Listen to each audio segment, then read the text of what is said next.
my goodness. Hi, guys. Sorry, that took a bit. Are you like, Yes, no, they can hear you. oh, love that. Hold on. Let me Yeah. also swap over. Turn on my mic on my stream. Turn down the music here for you guys. Yes, all I'm the not changing it things, for all the me. things. Oh my goodness. We've got a cool little concept today, don't we? Listen, we came up with this, like officially finalized it last night at like 11 o'clock. Yeah. You were We're on the like, this verge is of what we're sleep. doing. We'll figure out the specifics later. This is very true. This is very, very true. It was either this or we play Peak, and that might Yeah, just it was be this next or playing time. Peak. To be fair, there's a couple of things that we've been talking about in the background to do for extra content stuff for both of us. This is very So true.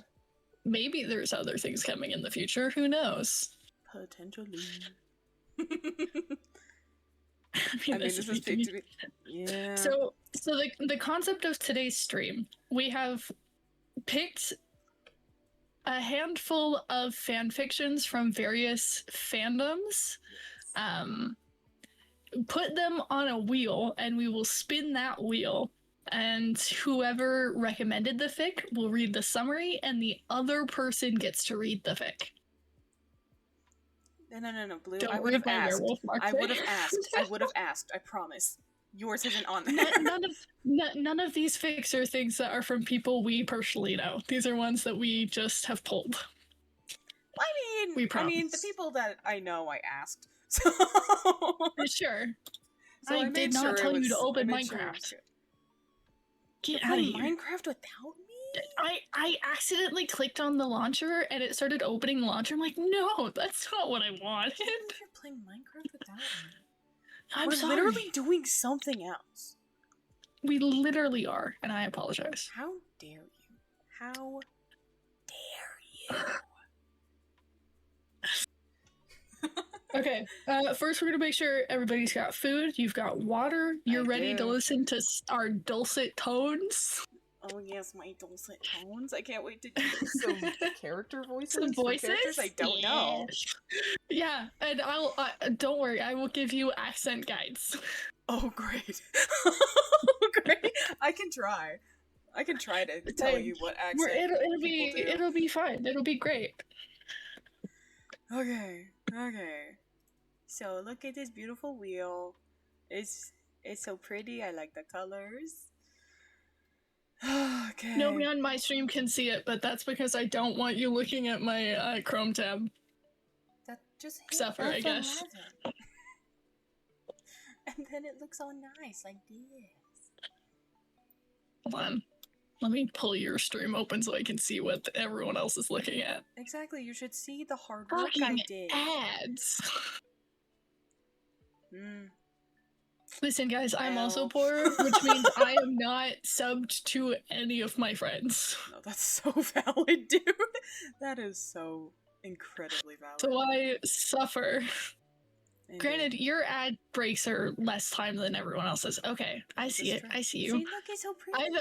I have a different screen setup than you do, so it's different. This is true. Hold on. I'm gonna try. We'll see if I can make this work. Everybody, please.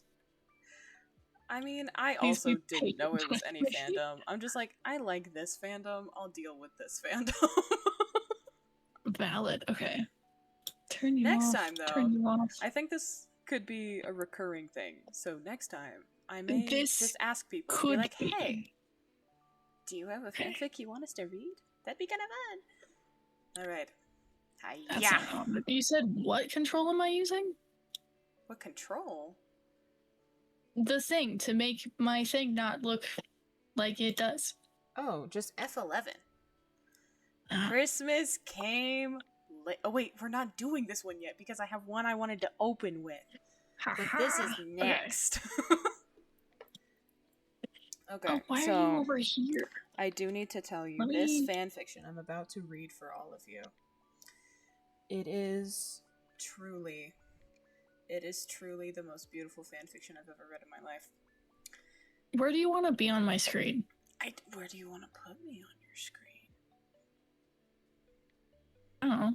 I can go anywhere. I'm rather Hold on, flexible. I'll just move. I'll move chat, and you can sit underneath chat. Perfect. Wonderful. Okay, you are above the overlay. Stop it. That one, thank you. Let me just move so I inconvenience you. No, I have multiple of these things. I just can't see them when people aren't actively talking. That makes sense. So I'll just keep talking so you see it all the time. Forever. Okay, there we go. Okay, perfect. So, I need you to hold on to your hat, just so you know how beautiful this is, okay? It is called He Do Be Just Bacon, though. And it is about Bacon Man. He is literally a strip of bacon superhero. And I love him with all of my soul. The summary: Bacon Man vibes in a park during sunrise. It is by Anonymous, so I couldn't ask the person who wrote this. So, if it ends up being a bad thing, sorry. So he's bacon. Okay. Huh? The brown I love dirt this for us. feels rough against his hands as he grabs clumps of it. He trudges through the grass, feeling the dampness of the blades as the sky turns into different shades of colors he's never seen before. Blue, orange, pink, as a big, bright yellow blinding circle rises from where the sky meets the ground. Amazon, shut up. This is a serious moment. Why they gotta do that to me? Anyway. The music that's currently playing makes this is so crazy. Great. Hi, Molten. He almost gets blown away by the breeze as he digs in his heels into the dirt. He walks through the green grass, going to look at a small body of water. He seemed bigger when he flew to a place called Russia and Norway.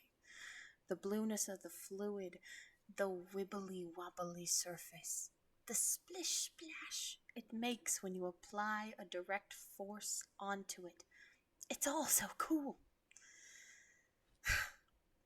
He has so much to see, to do, to hear. Everything to feel, and all of the things he can discover. He's only been alive for a day or two, and he's pumped to see what else the world has to offer. He stares at his reflection, his rigid frame, stick-like limbs. Yeah. So he's bacon. Huh. Thank you. What the hell?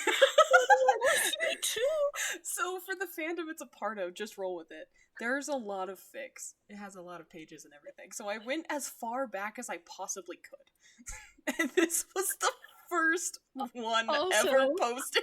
I just want you to know, as you're reading whatever the hell that was. It was beautiful. What do you mean? Molten redeemed 2 audio clips in my chat, but the audio clips are a little deranged at the moment. So I had these cursed, garbled audio clips playing as you're reading this.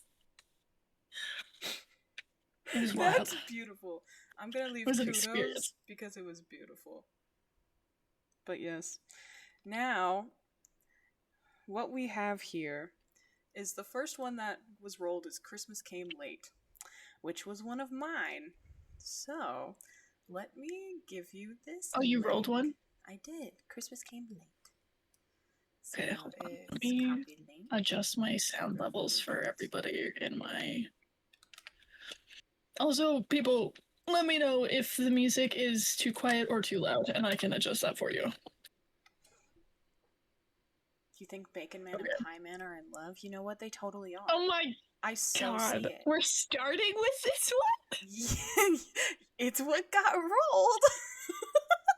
Okay, so this one was kind of a funny haha pulled, and Mickey thought it was hilarious. This is true. This is true. So you get to read the title and summary and stuff. Yes, yes. So this is Christmas Came Late by Ringo Rasti.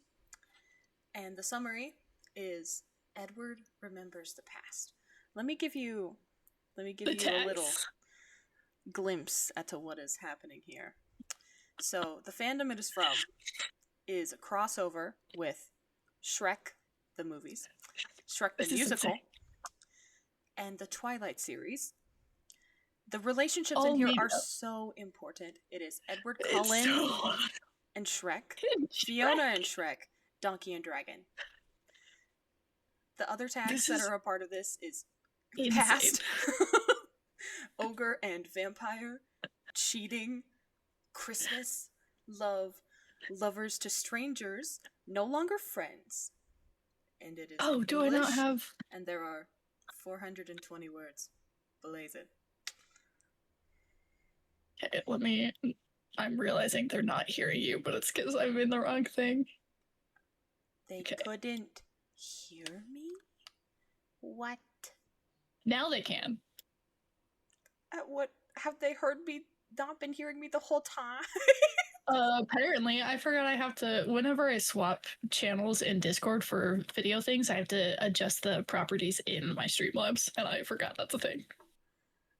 No, they didn't hear Bacon Man? Correct. But Bacon Man was so beautiful! Just my reaction to it. This is the worst day of my life! It's okay. No, okay, it's not. the fact that this is a 420 word thing is insane. Oh my god, it's not even, I don't even have to scroll. It's all right there. Exactly. Do you want to hear the tags again? Or do you want to read them? I'm a little too hurt. Okay, so the tags are, it's from the fandoms of Shrek the movies, Shrek the musical, the Twilight series, all of its media. The relationship tags. I can speak. It's Edward Cullen and Shrek, Fiona and Shrek, Donkey and Dragon. Obviously, those characters are involved in here, and then additional tags are past, ogre and vampire, cheating, Christmas, love, lovers to strangers, and no longer friends. Yeah. These ships go so hard. They do. They're insane. Blue, I hope you're so excited for this. I'm the one who has to read it. I know, and I'm so excited. Does that mean I get to spin the wheel next? Yeah. Amazing. All right. I need to get some water because this is going to be insane. Yes, you need to hydrate. This is going to be the most heart-wrenching thing ever. Okay. Jesus Christ. I have to do this in full. I also have never read this. I saw the tags and I went, cool. Yeah, so adding it to the list. Of these we've never read. We just find them interesting. Oh, I haven't read any of mine. Well, I've read one.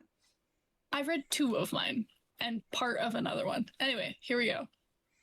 Edward stared at the fully decorated Christmas tree from his old chair. He leaned his head back, closing his eyes and releasing a drawn-out sigh. He stood up, walked towards the old wooden shelf covered in books and the occasional picture frame. He grabbed an old brown book that had been through a lot. Walking back to the seat, he slowly opened the book. The old worn pages were filled with photos depicting times of friends and family. He smiled softly, slowly flipping through the quiet Christmas music playing in the background. His smile froze as he came upon a page older than the others. He ran his fingers over the photo before gently removing it from the page and putting the book on the wooden coffee table. The picture depicted 2 green ogres, male and female, the woman smiling and the man grimacing as 3 smaller ogres fought. Peeking from the side was a gray donkey with a sly smile on his face. Behind the donkey was a red dragon's face sticking through the small window of the brown hut. And finally was Edward, in the middle of the photo, holding up 2 fingers with an awkward but happy smile. His fingers tightened on the photos. He flipped the picture, letting out a shaky breath at the various signatures on the back. He remembered that everyone had come over. Donkey, Elizabeth, him. Shrek had cut down a big tree that couldn't fit in the house and ended up going outside. We had all decorated it. He remembered singing Stupid Christmas, leaning on Shrek's shoulder, trying to ignore Fiona's side-eyed glances. They drank and ate food that may or may not have been edible. He remembered everyone being drunk and falling asleep by the tree. Only Edward and Shrek were awake at the time, sitting in companionable silence. He jolted as Shrek's hand moved to his back. Shrek, you know I can't, he said, reprimanding, moving Shrek's hand back to his lap. I'm not doing a Scottish accent. It's not happening here. Scottish? Oh, never mind. Shrek is! I was too captivated by Edward that I was just like, Edward isn't Scottish, you're fine. No, Shrek is. Just one last time, Edward, Shrek had asked calmly with a sad look on his face. Edward had sighed before slowly indulging the green ogre in a slow and sweet kiss with a lingering taste of badly processed beer. Oh. Edward, for all his strengths, could never resist Shrek when he looked into his eyes. He was weak to argue. When they parted, he pretended not to notice the speeding up of Fiona's heart. He placed the photo onto the coffee table, slowly drifting away from the memories. Notes. Can Twilight vampires feel heartbeats? Question mark, question mark, question mark, question mark. That was beautiful. That was insane. That was the most beautiful thing I've heard in my life, I think.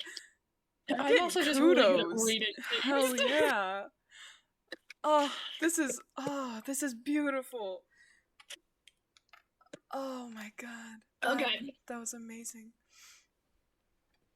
My kiss scene's got nothing on this. I know, you gotta It's another one of yours. It's John 15:13. Oh my god. This one is a bit more serious, and I will legitimately tell you stuff about this one. Oh, this is from the D&D podcast. Yeah, this is from the D&D podcast. So this is from one of the newer shows, and it's called Unwitnessed Protection Program. And it's basically if Scooby-Doo was in the Call of Cthulhu format, where like they could die. William Wisp, he does have some cool little stuff, but he is from another show. It's called Prime Defenders. He's a superhero, but he gets his powers after death, and he has like Will-O-Wisp powers. Ooh. But Unwitnessed Protection Program is from before he dies and gets all of those powers. And Unwitnessed Protection Program is like all of the weird kids meeting up and they're solving mysteries together. Okay. Yes. The not as dark as it sounds, I promise tag is hilarious. About canon level. Indeed. Sorry, Isaac. Lol. But yes, the summary of John 15:13 is: greater love has no one than this, that someone lays down his life for his friends. Nora almost sobbed with an exhausted grin, half crumpled on top of him. We're never gonna die. We're never gonna fucking die, William echoed, squeezing them both even tighter if it were possible. He could feel his heartbeat, still frantic with adrenaline through his thin shirt. Isaac could only laugh, resting his chin on top of Nora's head, eyes fluttering closed as he simply bathed in this moment. Before they had to go home and deal with the aftermath, yet something in Isaac's stomach writhed. Or, the Unwitnessed gang's problems didn't go away after killing the Striga. So, in the first part of this, to give you a little context, is they had a Striga, which what they do to feed on the people that they are going to feed on is throw up warning, sorry, apologies. They like vomit into their victim's mouth, and that like substance melts the inside of the victim so that they can suck everything out. And so they had to figure out how to kill said thing, and that is what the Striga had. Isaac was a victim of that, and so the writhing in the stomach, that is part of it. But yes, I am very excited for you to read this. Are there any voice notes I should know of? William is your stereotypical emo kid. Great. Nora, she is on like the nerdier side. I think if I remember right, it's canon that she wrote fanfiction about Sans Undertale. Amazing. And Isaac is a jock. So that's a basic overview. But all American. All American, baby. Okay, fantastic. This one is a little bit longer. Indeed it is. But it's spaced out, so it's not big chunks like the other one. Everyone strap in, get your snacks. I'm so ready. It was over. It was finally over. The Striga was dead. That fucking teddy bear was burnt. They'd saved Janice. They blew up an old church and lived to watch it burn. None of them made it very far before collapsing into each other. The need to hold the other two, too great after too many days of fear and pain. Isaac couldn't tell who was and wasn't shaking. He knew he was, at least. His arms felt too weak to pull his friends close, but they went anyway, just as desperate as he was, all of them cheering almost maniacally. Nora almost sobbed with an exhausted grin half crumpled on top of him. We're never gonna die. We're never gonna fucking die, William echoed, squeezing them both even tighter if it were possible. He could feel his heartbeat, still frantic with adrenaline through his thin shirt. Isaac could only laugh, resting his chin on top of Nora's head, eyes fluttering closed as he simply bathed in the moment, before they had to go home and deal with the aftermath. Yet something in Isaac's stomach writhed. It was a familiar pain, at least, though this time there was no comfort he could seek through a fucked-up teddy bear's proximity. It still felt as though he'd been stabbed, persistent and deep. Bile filled his throat despite his frantic attempts to swallow it down, because it was fine. He wasn't going to turn into a bug or goo or a shell. In a panic, he pushed the other two away when he couldn't control his gagging any longer, hunching over the ground behind him just before he started retching. It burned as it made its way back up through his throat, although not as bad as it had been. Between waves of heaving, Isaac felt a hand push his loose hair where it had fallen from his bun, smoothing it back under his headband while another rubbed circles at his back. It kept going, even as his stomach twisted because it should have been empty. He hadn't eaten anything in days except the acid forced down his throat. But still, he could only watch as that orange burning liquid made its way back up, still accompanying a reddish tint, filling his mouth with copper as he almost choked on it. It was dead. It was supposed to be over. Distantly, he could hear the panicked voices of his friends. He couldn't pay it much mind as he heaved, again and again. When it finally stopped, he clamped his mouth shut, squeezing his eyes closed as if it would stop the burning nausea, still churning in his stomach. Arms shaking as they tried to support him. They probably would have given out had a pair of hands not pulled him back into a somewhat seated position, letting him slump against a body. Some kind of soft fabric wiped the vomit dripping from his chin, removing that stinging sensation from his skin. Slowly, he peeled his eyes back open, though it did nothing for the black spots in his sight, nor the tears fogging his vision. Just letting him see the blurry figure in front of him, shades of black bleeding together as they turned his face so they could reach it better, his ears ringing too loud to fully hear. The hands on his face pulled away, though the remaining pair kept rubbing his back in slow circles. A keening sound left him before he could stop it. They almost They returned almost immediately, wiping the tears from his eyes with freezing hands, covered with the feel of cheap rings. William. When his vision cleared enough, he caught another glimpse of his own vomit. Despite the lack of food he consumed recently, it wasn't all acid. Amongst it, small chunks of pinkish flesh that had forced themselves through his throat past his lips. Isaac nearly gagged again before they turned him away from it, arms wrapping around and hugging him, letting him sag his body weight onto them. His face pressed into a worn sweater, making him itchy where the fabric met skin. Nora. They'd gotten that sweater from Will's house when Isaac had made his way back after escaping from trapped under the church. Although Nora wasn't usually allowed to sleep over, it was easier for both of them to have a change of clothes down in the basement. It certainly came in handy. Nora had been different when they had to run. Her eyes had glazed over, staring through them when they'd stopped to catch their breath. Once the house was far, far away, they finally felt safe enough to stop for a moment before making it back to William's house.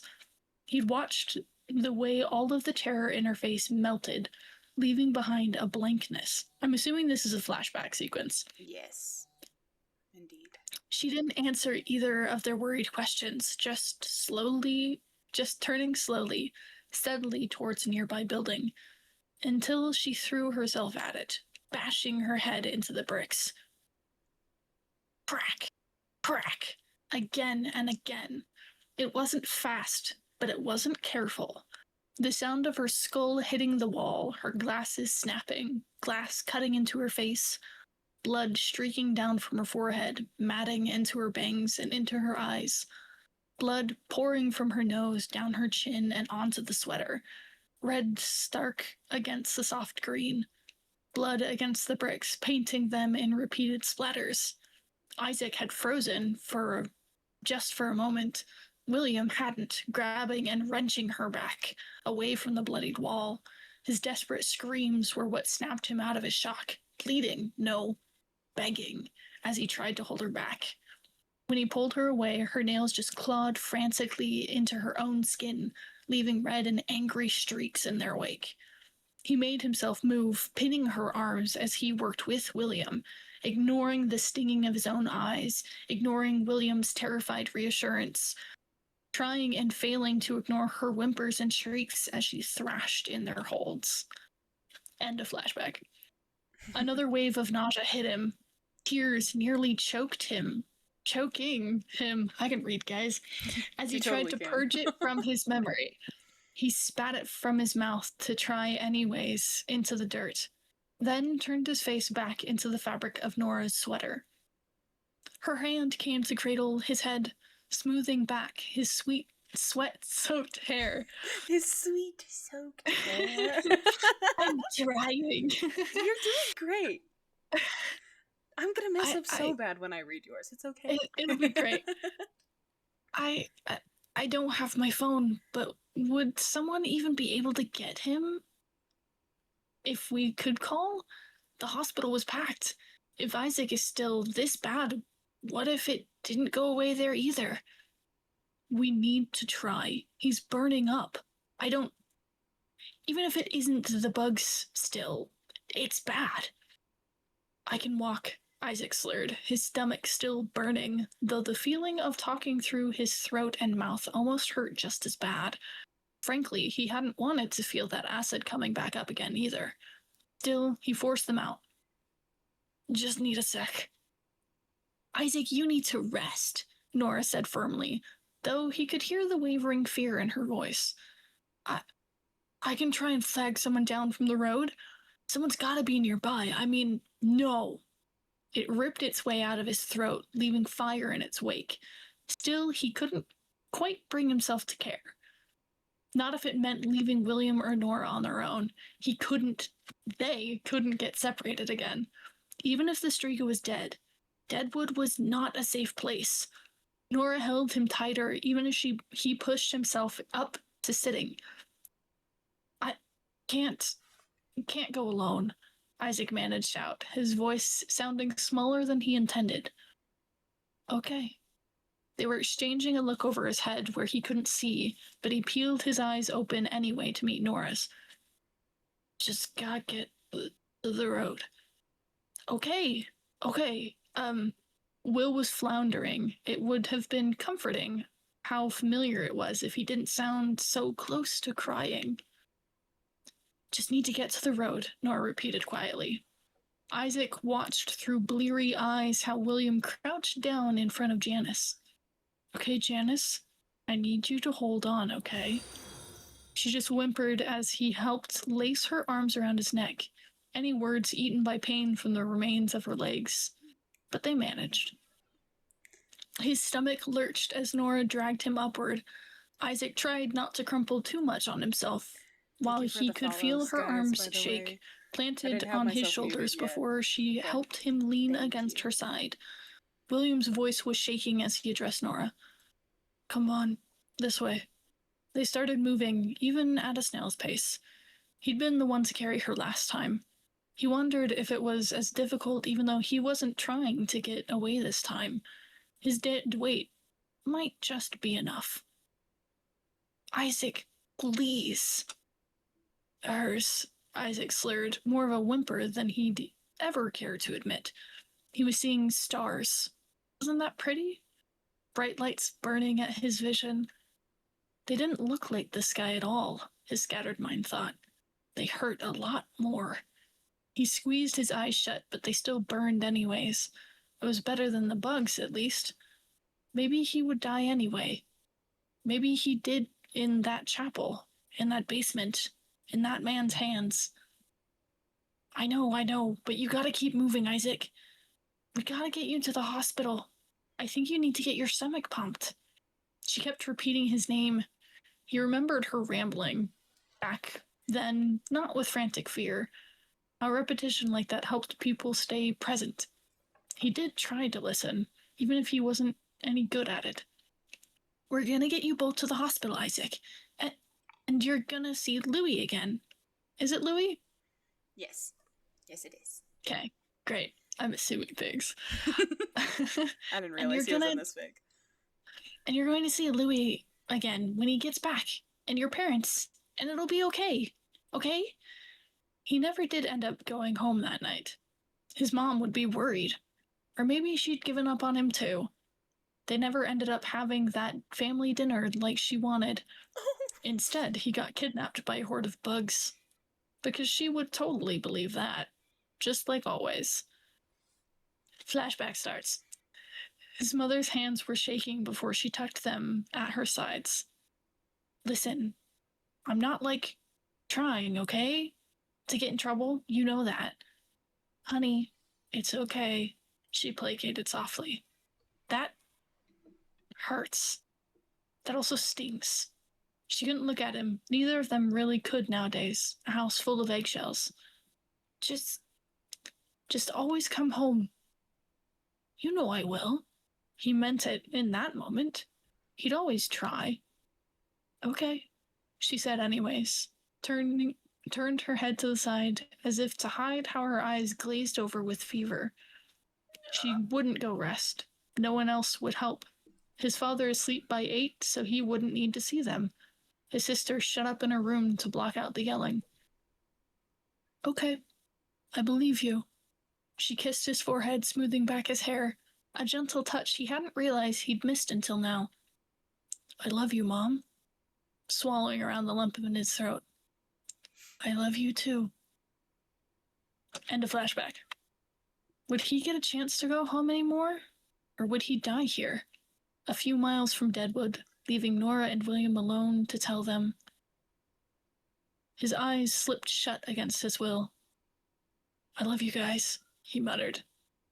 Isaac tripped, making Nora stumble too, just enough to make her lose her hold on him. His vision went white before he even hit the ground. Oh my god! My boy! That one's good. It's getting a kudos. Oh, it's so good. Oh my boy! That's some really good writing. It is! This fandom has some ridiculous writers, dude. It makes me so jealous. That's not what I wanted. Yeah! Oh, well. Yeah, Mon, it does! It really, really does! It hurts so Actually, much more. This is really fortuitous because I can just remove this because this is the one you did. Yeah. Okay. Your turn. My turn. Spin that wheel. Hopefully we get one of yours. I'm hoping. Yeah, because under half of these are mine. I mean, Doodle, you could always go to sleep. So it wouldn't be that bad. It's just my dulcet tones. It's okay. Yes, it's one of yours! Which one is it? Helping Hands. Oh, okay. So we're just reading the first chapter of this one, because if we do both chapters, it's over 5,000 words, and I don't want to do that to Mickey. Don't do that to me. Don't do that to me. So we're just doing the first one. Oh no, that's so sad. Okay, so this is from the Bards of New York channel. Mm-hmm. This is specifically in regards to their second campaign, which is called Regulus Dark Age. Regulus is the world, Dark Age is the campaign. So the characters that you'll see in the relationship connections here is Jean-Baptiste Beaumont and Alice Savaran. You got Katari and Sinov Oleander, Bubbles Bathington / Thegus and Iridia Thane. Bubbles and Thegus are the same person, just so you know. You got any more characters? Maravix. So Jean Baptiste. Correction.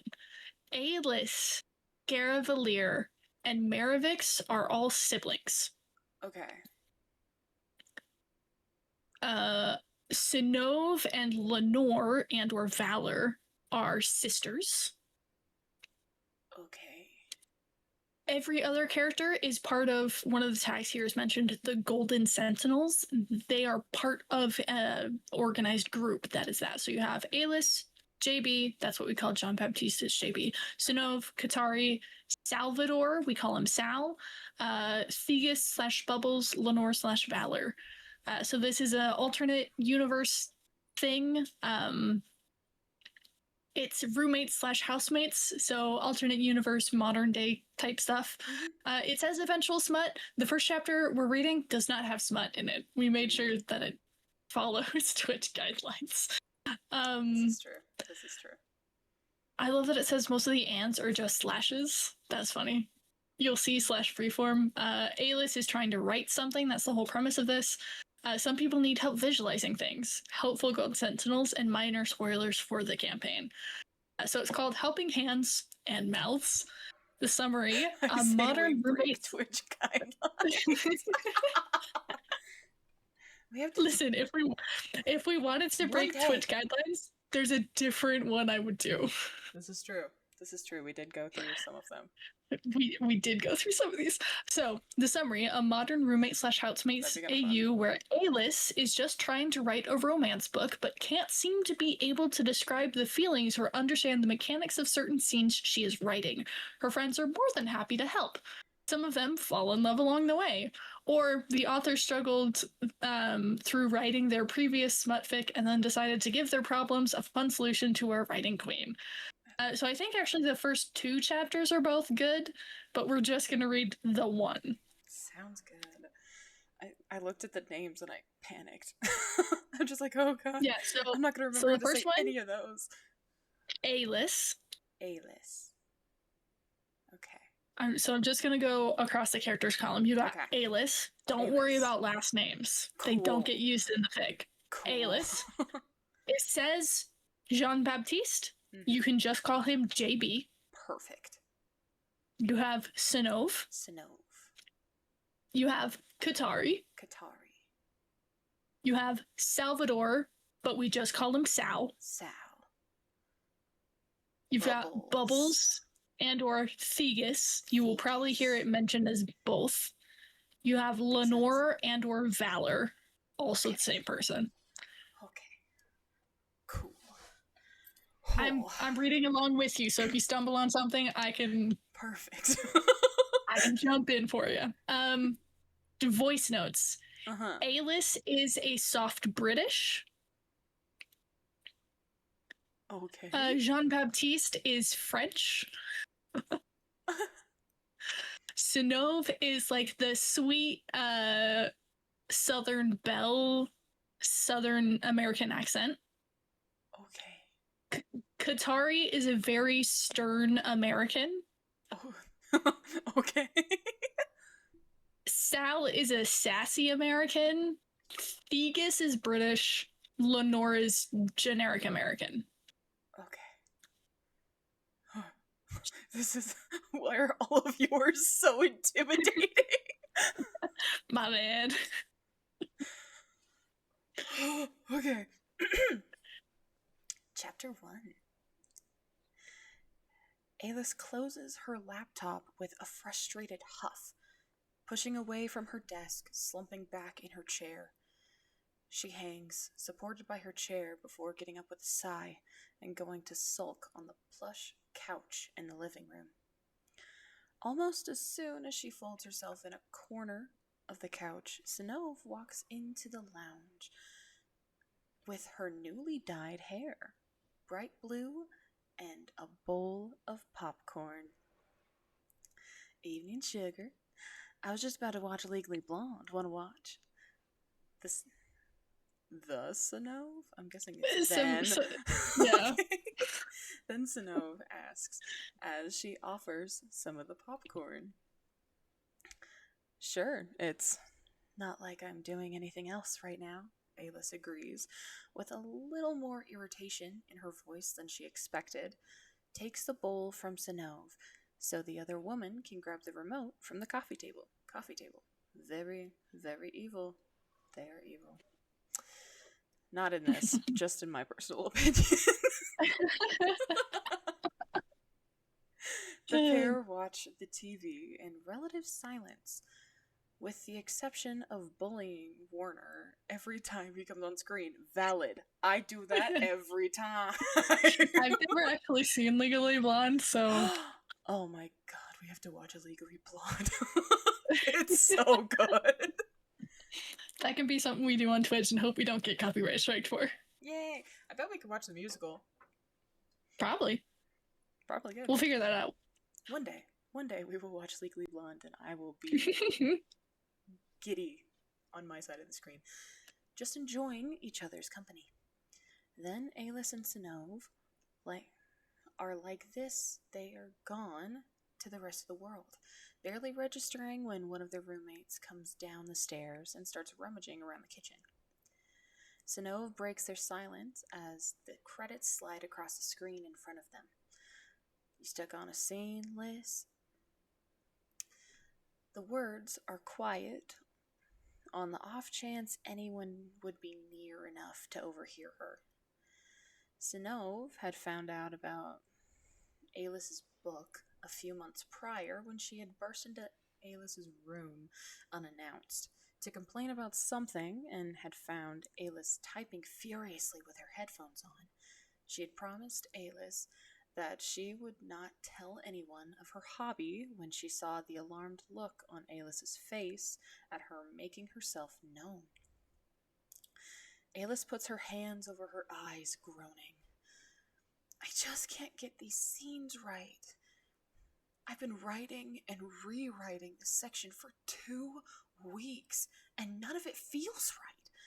But I can't move on from it, because this part will define how the characters interact with each other going forward. So I'm stuck until I get this done. She said, I feel this in my bones. No, I know. As someone who also does writing, this is the bane of a writer's experience. Like, when It's you're awful. like, this is such a pivotal thing, but I have nothing. Exactly. And then I never go back, and I just get a collection of fics in my Google Drive. Pretty much. Pretty much. The rant is much more than Sinove expected from her friend, who was usually relatively reserved in expressing about her hobbies. This is Sinov. Okay. I had to remember who was talking. What if by the end of the week you still don't have anything? I can come into your room and see if a fresh pair of eyes can help, Sinov suggests, covering a yawn with her hand. Thanks, Sin. I would really appreciate that, Alis whispers as she sinks further into the corner of the couch. Sometime later, Thegus? Yes, Thegus. Yes. Thegus comes down the stairs to find Alis huddled in the couch, staring at the blank TV. He takes his usual spot on the smaller couch, wordlessly taking the remote from the coffee table to put on a new Penguin documentary that the two had been meaning to watch. That's adorable! So a little thing about Thegus in-game, Thegus is a penguin. Thegus is a penguin? But in modern day AU, obviously human. So the penguin documentary is just a fun tap on the race that the character is in the game. Thegus is a penguin. That's penguin amazing. Boy. That's amazing. Oh my god. That is the best thing I've heard ever. I need to get you into this series. What is this series again, actually? So the Bards of New York is the YouTube page. Okay. The campaign is Regulus Dark Age. It's very, if you like Regulus Dark Age. Okay. Dark Age Inquisition, Dragon Age Inquisition, or Game of Thrones, some of the like darker fantasy stuff, that's what this campaign is. Oh, that's cool. And there's a penguin in the dark fantasy game. He's the wizard of the party. He's a wizard. He's a wizard penguin. Oh my god. Yes. That's amazing. Okay. They keep a steady flow of commentary throughout the documentary, keeping their voices low and noise to a minimum as to not wake their sleeping roommates. The credits roll as Thegus waves goodnight to Alis. He tiptoes up the stairs to his room, while Alis takes the popcorn bowl to the kitchen before making her way to her own room. Alis is awoken, as she is every morning, by Katari putting a cup of coffee on her bedside table while calling her name. She's the stern one, right? Correct. Good morning. Alis greets with a smile as the scent of coffee hits her. That is how I would like to be woken up. That would be amazing. Katari nods their greeting in return. Hope you slept well. I had an interesting dream that I think you would like to hear about. Katari starts as she sits at the foot of Alis's bed. You can tell me about it after work. Alis stresses after... Then after? Stresses the after. Stresses after. Like, yeah, you can tell me about it after work. Okay. I've never seen that sentence in my life. Stresses the after as she shoves Katari with her foot, earning a huff of amusement at her insistence. They leave the room with a smile clinging to their lips. Alis sits in Katari is a they, she. They, she. Nice. Hence the use of they here. That makes sense. Alis sits in her bed, sipping her coffee as she scrolls on her phone. Same twin. She has made a habit of sending at least one message to each of her siblings every day. So she, almost ritualistically, finds her way onto TikTok. She scrolls through her feed until she has ensured all of her streaks will survive another day. She refuses to be the one to let the streak die. I don't care that much. Not with TikTok, I don't. I'm just like, if it dies, it dies. Let it die, let it die.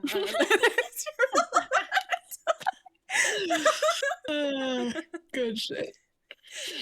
With that part of her morning routine out of the way, Alis gets up to continue it with the standing and moving parts of her morning routine. She makes herself a bowl of yogurt with fresh fruit before going to shower and brush her teeth. The 10-minute train ride to work is pleasantly uneventful in the early hours of the morning.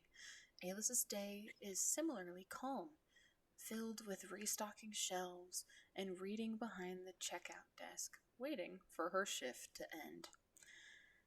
On any other day, Aelis would bask in the tranquil quiet of the library, but Katari's insistence on telling her about the dream has made her feel antsy for the day to move quicker. One of the first things Aelis notices when she opens the front door is the door to JB's room being closed, telling her that he is still asleep. And with that in mind, she creeps into the kitchen to make a light lunch, knowing Sal would make a hearty dinner. Aelis settles. We love Sal. We love Sal. I don't know Sal, but I'm sure I'll love Sal's him. the biggest goddamn fucker. Hell yeah. He's so I have to explain this now because it'll make you appreciate Sal in a way that won't matter for this fic at all. Perfect. In the game, all of these guys are the biggest nerds in the world, so they use meme references all the time, but also do song parodies of stuff. So there was one point after Sal flirts with JB's mom that Sal's actor, Woody, starts singing, JB's mom has got it going up. And they do a whole stint, but instead of Stacy, it's JB. I love that so much. It's fantastic. And then Woody ends it with, don't worry, I didn't fuck your mom. You know, you have to get that out of the way, because otherwise I'm gonna be worrying that you're fucking my mom. But it's a reoccurring thing. It's a reoccurring thing, and that's why we love Sal. But what if we wanted to? Listen. Let me save you. No. Don't do it. I'll find you and I'll get you. Don't do it. Thank you. Wow. Wow, I wonder why. Alright. Crazy. Aelis settles on making a salad with bacon and small cubes of cheddar cheese. That is more effort than I put into lunch. As she finishes plating the second bowl, 2 bowls of salad, let's go, girly. For JB. I guess that's fine. Listen, JB and Aelis are my O2P. Okay, that makes sense. She hears the shuffling of feet entering the kitchen. Good morning. This is gonna be so bad. JB mumbles, voice rough from sleep. Good afternoon, Aelis counters, turning around with his salad in her hands. He takes the bowl with a nod of thanks, a small smile playing on his lips. The two migrate to the couch to enjoy their lunch. Aelis takes the remote, putting on some music to play in the background. JB is the first to finish eating, so naturally, he is the first to speak. Why? How was work? He asks, seeming genuinely interested in her response, which has always baffled Aelis. It was fine. It's the library. It doesn't really deviate from fine, she states. Except for that time you had to stop. Damn it, it's French. Except for that time that you had to stop the lady from tearing pages out of their books because they were evil. He adds with an amuse. This is the bane of my existence. You don't have to do the accent if you don't want to. Perfect. I'm not going to. No more French, I can't do it. It's too hard. Aelis sighs. No. True. Rolling her eyes. Well, today was not one of those days. How was your shift? She inquires. It was not too exciting. It was a lot of small fires and other calls, but the calls were just close enough that we were not able to rest, he explains, getting a nod of sympathy from Alis. They sit together. He's a firefighter. Is he a hot Hence. I'll send you the character art later. Perfect. Lovely. I'm gonna do that while you're reading. Keep going. Sounds good. The shift, not able to rest. They sit, talking, until Katari, Thegus, and Sal come home. Sal immediately joins the conversation as Thegus and Katari go upstairs. Thegus to continue working, and Katari to go shower. Perfect. Love that for them. Alis excuses herself from the conversation on the couch when she hears the shower turn off. She takes the salad bowls to the kitchen and grabs the pack of extra large marshmallows from the freezer. Freezer? Why is freezing marshmallows there's a lot of it's actually more common than you think it is, and I also thought it was weird when I first read this.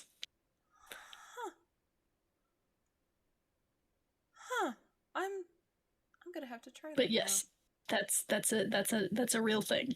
Okay, cool. I was gonna be like, is this one of your like inside jokes that I don't know about? No, that's just that. It's a real thing.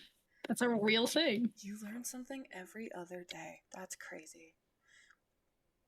Katari is pulling a shirt over her head when Alis walks in, causing her to startle at the unexpected sound of the door closing. Alis snickers at Katari, stepping around them to get to the bed. She steps on it, walking to the middle before sinking down with her legs crossed and the bag of treats in front of her. You said you had something to tell me? Alis prompts, letting a hint of her eagerness bleed into her words. Katari Hold on, Doodle. I'm going to tell you right now, I put my bread in the fridge because it keeps it from molding. I'll fight you on that one. Anyway, continue. Okay.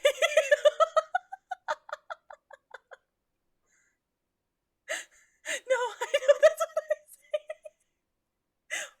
I'm saying. Because I only read that one thing, so I'm gonna... I'm sorry. I apologize. That's on me. Goodness gracious. This is what happens when we mix chats. Yes. Yes, it is. Doodle, don't ruin this for me. Doodle, don't do it. That would make sense, Doodle. That would make sense. Tell me. Eagerness. Katari moves to sit facing Alis, and with a sigh, she takes the marshmallow from the bag and begins to explain. Don't see yourself out. You sit back down. You sit the fuck down and you stay. You crisscross, take your popcorn bucket. Yeah. And your little drink. You're not allowed to leave. Get back here. Permission not granted. Sit the fuck down. Thank you. I appreciate you. You're very welcome here. We want you to be here. Yes. Please stay. Anyway, explains.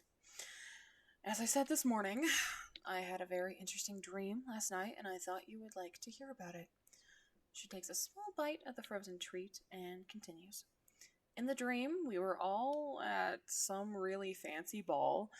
It felt as though we were both outside and inside at the same time, but there was also a Let me finish the sentence.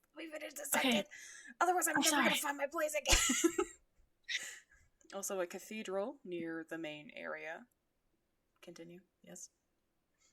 What did you do? So the dream she's talking about here is something that actually happened in the game. Oh. So this dream is canon to the actual D&D game. Oh. Oh, interesting. Continue. There were trees all around, so it was easy to tell that the seasons were changing by the hour, which felt important to me at the time, but I'm unsure why. She stops to take another bite. That, however, was one of the least strange things of the dream, as we were all there and none of us looked like ourselves.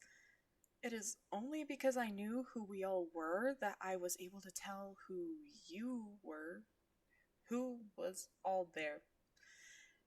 Alis takes her own marshmallow from the pack as she asks Hatari what she means. The weirdest was definitely Thegus. He was a green-eyed penguin in a black cape that clasped with a bow tie. That's freaking adorable. Mm-hmm. Strangely, it did not look bad. Alis interrupts with, seems fitting somehow. JB was blue, both his skin and hair. He was wearing a cream-colored dress shirt and pants with black shoulder cape with a diamond-shaped brooch. Lenore was also there, which is odd because I barely see her in comparison to the rest of the group. She had gray skin and these ombre white to black horns and really long purple hair in a braid. She wore a black jumpsuit under a gossamer ball gown. It was really disconcerting to look at for too long. Alis leans forward to rest her elbows on her knees, enraptured by the story. I didn't see much of Sal. He looked similar to how he does in real life, except he had green streaks in his hair, and his ears were slightly more pointed. He was wearing a matching tunic and pants set, and I'm pretty sure he was barefoot. Alis scoffs at Sal being barefoot at the ball. You looked similar to you, like Sal, but your eyes were bright blue. Your hair was stark white, and your ears were even more pointed than Sal's. And from what I saw, we definitely had to get you a massive ball gown. It suits you so well. You had this gorgeous black and blue gown with gold embellishments and trimming with a scaly half corset with golden accents. We also need to get you tiaras if you look anything like you did in my dream. A light blush dusts Alis' cheeks at the compliment her friend showers her with. Katari is still speaking. Okay, cool. Maybe. That's Alis. Is this Alis? It is. Damn it. Maybe we should go to one of those fantasy book balls, Alis suggests sarcastically. If we dress like we did in the dream, then definitely. Katari agrees, sincerely causing Alis to roll her eyes as she urges Katari to continue her story. Sinov still looked like Lenore's sister, with her gray skin and horns and I don't think that was supposed to be two. I think it's a typo. Yeah, I was gonna be like, wow, horns on horns on horns, all of them. But hers were cloud blue. Her hair was actually the same color as it is now. She had this elegant nestled tiara. Elegant tiara nestled. Okay, cool. I was gonna be like, what was nestled? I don't know. I know what the descriptions of these outfits are, so. Perfect. Between her horns, that felt like it belonged there, like she was royal of some kind. Her tiara complemented these tattoos she had so beautifully. They were gold with silver lining that trailed all over her body, down her arms to the tips of her fingers, across her chest, below her collarbone, highlighting it. They lined her face, accentuating her delicate features. The gold felt like it belonged on her skin, but the silver felt like it was becoming her color. Her dress was a reflection of the moon-bathed lines on her skin. It was water-made fabric that plunged into a low V, showing off her tattoos. It wrapped around her waist and hugged her hips before flowing at the knees. Hot. Katari. Intentionally. Hell yeah. Before continuing, She wore a flowing shoulder cape that was attached to her hand. Attached to her hand? You know the ones that have the little, like, ring piece that sits on your hand? Oh! Yeah, I get it now. Yeah. Okay. The cape matched the flow of the train that she had. She was truly a magnificent sight in that dress with her confidence. I mean, Sinov's confidence is always beautiful, but this was a step above. It was also the most gracefully I have ever seen her move. Miss Harder color is clown blue. That's so funny. Cloud blue with a D. Sorry. Also, Katari's outfit here. Mm-hmm. She's a practical person, and her outfit, matches. Alrighty. Katari fishes another marshmallow from the bag, trying to catch up to Alis, who is almost finished her second. Alis gives her a second to take a bite of the frozen treat before asking about her outfit. I wore red leather, like a top with a plunging neckline, and there was a red and gold satin Tabard. Tabard? What's a tabard? You don't know what a tabard is? Nope. I'll explain it later. We don't have time. Perfect. That wrapped around my waist with 3/4 length pants underneath for functionality. I was also wearing black satin gloves. Katari finishes their descriptions. Alis pushes forward to sit on her knees, mischief sparking in her eyes. Where is the in-depth description of your outfit? She teases. Hands flying up at the glare Katari shoots her. Fine, I won't push, but I highly doubt you wanted to tell me that Sin and I looked good in tiaras, Alis prompts. Completely invested in the story her friend is spinning before her eyes. The dance floor was circling a dais? What's a dais? It's a raised platform. Oh. With what seemed to be priests guarding a spear. Hey, yo, that's cool. Katari begins. Last thing. Thegus came up to speak to me, and I know I could hear it in the dream, but I couldn't remember the words when I woke up. Whatever he said, it was clearly meant to provoke me as he tried to quickly vanish into the crowd, but was intercepted by a distressed-looking gnome who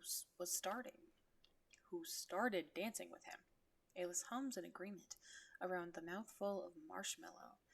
It feels right for Katari and Thegus' relationship to have him aggravate them and then run.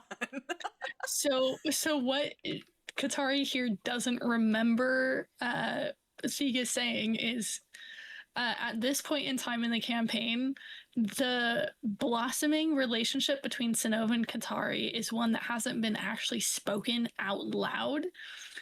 This was such a tense situation for Katari because Katari, at the beginning of the campaign, vowed that she would be the person to kill Sinov. They started as enemies. This is a true enemies to lovers relationship. So Thegus, picking up on a little bit of that, egged her on to go dance with Sinov. Interesting. Okay. So that's what she's not remembering here. Interesting. Also, the very aggressive blonde man is a vampire named Jessix, who is hot, objectively. However, big problematic person. Oh, okay. Which is all you need to know for this. Good to know. Okay. Lenore was dancing with some blonde man very aggressively. Oh, wait, I think I've seen the TikTok clip of this scene. very Oh, well it's might have. this one! Where she has obsidian braided through her braid and she like snaps it across his back. Correct. That is this scene. Hot. Love that. However, she did seem to be smiling as they whipped around the floor. And when I say aggressively, I mean I am pretty sure I saw blood. Katari clarifies, taking another bite. I wish I remembered my dreams this vividly. For real. I walked halfway around the dance floor to stand behind Sinov. We had a brief conversation that I can't remember, and then we took to the floor. A smile tugs at Aelis's lips. As we danced, we spoke. Whatever we spoke about controlled how we danced. She set the pace, and I led us. She moved with me so easily. At some points, we moved to dance with our foreheads together. Her eyes were so pretty. I'll send you that TikTok later. Aelis raises an eyebrow, this earning a confused look from Katari. Oh, I almost forgot that while Sinov and I were dancing, I saw you and JB sneaking off into the cathedral, and I woke up before we finished dancing and before you two had returned. It's not anything fancy. They go sneaking to find secrets, end up getting caught, and they do some bad shit before shit gets worse. Great. Lovely. Everyone in that pavilion dies. God damn. Aelis can feel heat burn the tips of her ears and the apples of her cheeks at the implication of what she and JB had done. Okay, I can see why you thought I would want to hear about this, but was there anything you needed from me, or did you just want to entertain me? Aelis asks, trying to prepare herself to give advice just in case. Katari takes a breath before she answers. So little and so much happened in the dream, and I feel like I'm missing too much information because I can't remember what anyone said, including myself. And I don't know what any of it means, Katari explains, Aelis shooting them an incredulous look. You don't know what any of it means? Aelis repeats, a question in her voice. Katari opens her mouth to respond, but is interrupted by Sinov bursting through the door to announce that dinner is ready. It smells so good, Sinov sighs, as she leads the other women down the stairs, announcing their arrival to the other roommates on the last step. After the dinner, Sinov made Sal. Too many characters. Aelis excuses herself to her room. She gathers her pajamas in her arms and makes her way to the bathroom.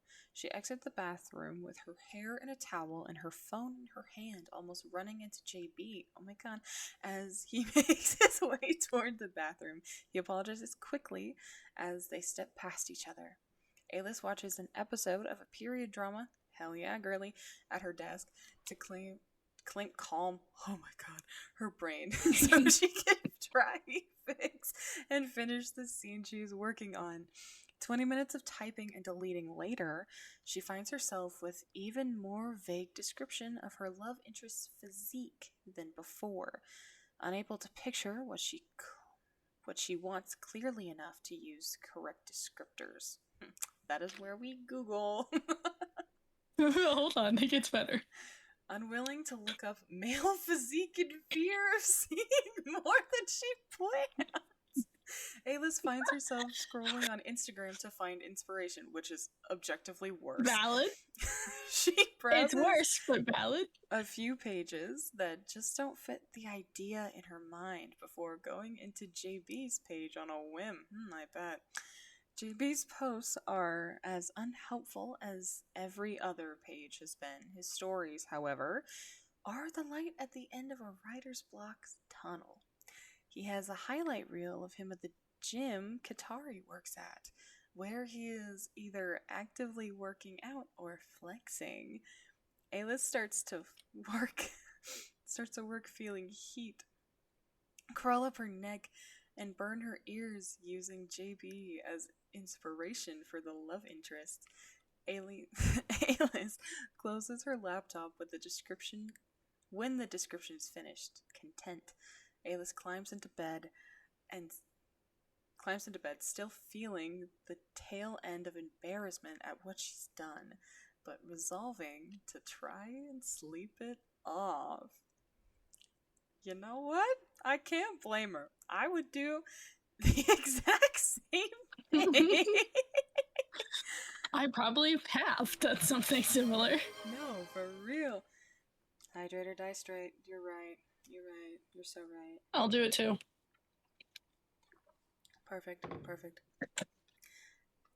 Let those 100 points. Does it mean it's my turn to spin? I think so. The fact that that's only number 3. No, I know. It's okay. Mine are shorter than yours. Okay. This is one of mine, but I think... This is one of mine, but I think I will read it so that you don't have to after reading that long one. Thank you. I appreciate it. Which one is it? Mendax's Good Deed. It is shorter. It's only roughly 1,000 words. I just hydrated Fang. We have to hydrate again? Perfect. Mendax. So this is also Bards of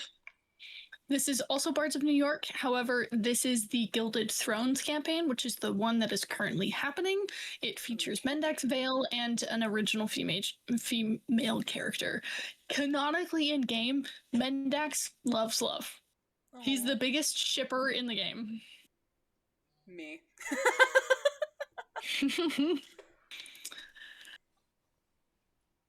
Oh god, all of my audio things are so cursed. Okay. So it's Mendax's Good Deed. The summary is just Mendax attends a wedding. No, not that one. Which is referring to a wedding that is supposed to happen at the end of the series that we are actively trying to not happen. Aha. But I can explain that later. We are reading fan fiction from Bards of New York. Multiple fandoms. Mm-hmm. This one is Bards of New York. This one. Hey, Slick! My goodness. Mendax did not think he'd been addressed in such a familiar fashion by anyone he was not related to in, well, ever. He turned in order to see from whence this verbal assault had come, to witness a woman waving at him frantically from the door of a smithy, her other hand holding a nurse's cap down on her blonde hair. Oh, good! The blonde woman, realizing he had heard her, rushed forward and grabbed his arm. I need your help. She began to drag him in. Well, I'm hardly one to refuse a lady in distress. Mendax was brought up short by what he found inside the blacksmith's forge. The smith was working away, hammering a nail into a circle at his anvil. Another young woman stood in the forge with the same nurse's cap and apron as his kidnapper. She was fussing with it, using magic to pull blood and muck out of the fabric. She had clearly just come off of shift. Black hair hung in a limp tail of curls down her back. Something about the whole scene ticked his memory, but he couldn't place it yet. She looked up, a lover's soft smile immediately touching her features. You found someone. Well done, love. She turned to Mendax. We really do appreciate it. Appreciate what? As far as I can tell, I've been absconded into a smithy? Mendax wasn't actually angry, more amused by the farce of the whole thing. The dark-haired woman huffed. Lorna? The dark-haired speaker pulled her partner over and began dusting, straightening the woman's uniform. Being a witness for our wedding. She clearly couldn't help a little wiggle of joy. We decided to get married, but we both have clinic duties, so this is easier. Lorna flashed a smile at him as well, clearly too joyful to be ashamed at her actions. There it was. To get married upon the anvil was an old tradition, still legal across Arcadia, but so scandalous for members of the gentry it had fallen out of favor with the peasant classes. With the recent etherphage outbreak, the etherphage is a magical illness. If you get the etherphage, all of your magic gone, kaput. Oh. It's a plague. Damn. Yeah, with the recent etherphage outbreak, however, he doubted the two nurses had more than an hour or two to themselves at a time, never mind the elaborate celebrations of a union. That these two women had chosen such an ancient, rough-spun method to solemnize their union spoke to Mendax, urging him to participate in their joy. I'm Arana. My friends call me Spider. This is Lorna. The dark-haired woman had continued talking. Jay here, she nodded at the smith, is kindly making our rings. There was a soft lilt in her voice he couldn't place. We're nurses, Lorna explained, as if he couldn't tell from the red and blue uniforms. We're good friends to have, Arana insisted. Being nurses, we'd owe you a favor. We could even witness your wedding someday. The smile she offered Lorna blazed. Rings are finished, Jay offered, the simple metal circles out. Mendax used a shadow to reach out to snatch them and the rest of the wedding party startled. Mendax veil. If I'm to do this, I intend to do it properly. He examined the rings.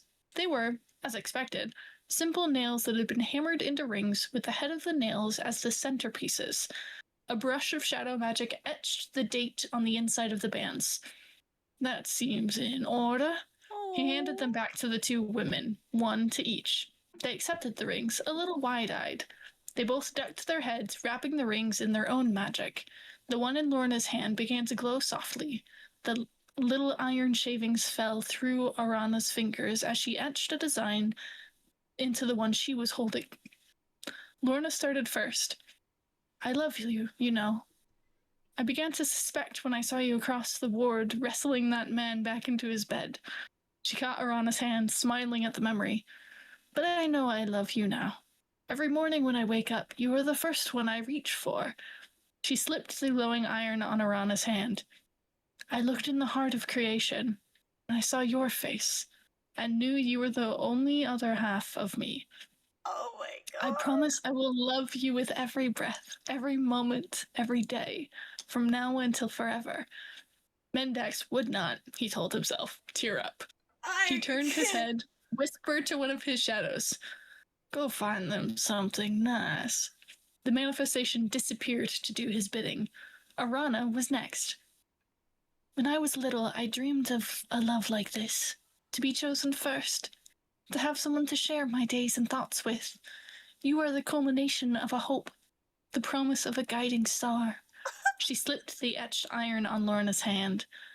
I promise to hold you in my heart and to love you every day, to keep you warm until the sun drowns in the sea. The odd salt-tinged oath, combined with her accent, made Mendax wonder if Arana's families were refugees of the Protectorate. Promises made and witnessed, the Lord joined the blacksmith in signing the marriage certificate, attesting what he had seen. He slipped the smith a few gold coins. Now, ladies, this happy occasion calls for a small celebration. Lunch? In sync, the two wives looked at the little nurses' watches they had pinned to their uniforms. I have an hour till I'm on shift. Maybe a little more? Lorna offered. Hour and a half, Spider gave precisely. Mendax's shadow rematerialized behind him, carrying a bottle of sparkling wine and a few small nibbles. An hour and a half sounds perfect for a small repast. Shall we? Oh my God! That's so romantic! Mendax is a sweetheart, if not the most complicated man in the Gilded Thrones universe. God, I love him. He's great. I love him. Short, simple, sweet one. That was beautiful. Alrighty. Next up. We already... Ooh. Did we do Shivering Gold? No, we have not. Are we winning? Okay. Sure. We're definitely winning, Junkies. Also, Junkies, hi, we're reading fanfiction. Have fun with that. This is the one I had to read beforehand to make sure it didn't get explicit. Okay. We're just doing the first chapter because that's all I proofread. Okay. Okay. So this is Katari and Sinov. In the terms of D&D, normal D&D, you would label these two individuals as tieflings. However, their actual race is more akin to, for those who know Dragon Age, Iskari. No, let's do it all. That's a different stream. This is a test run. This is a test run to see if people would want that. Good to know that they do. Listen, I'm willing to read that kind of stuff. I'm so willing. You have no idea. Listen. We had to not include some of the ones we had. Magical clothing. What? Don't worry about it. Okay. Katari is kind of non-binary, so as normal Katari, I want you to go check your Discord real quick. I sent you their character art. Okay. So the red card of Katari is what she looks like at the start of the campaign. The black card of Katari is what she looks like later in the campaign. Oh my god. Okay, I got it. Which is the other? Okay. Let me switch. Yeah. There's you guys have to see this. Are you showing the art? They have to. They have to see. It's too beautiful to keep to myself. Yes, my stream is gonna see. Yeah. So this is Alis. Hot.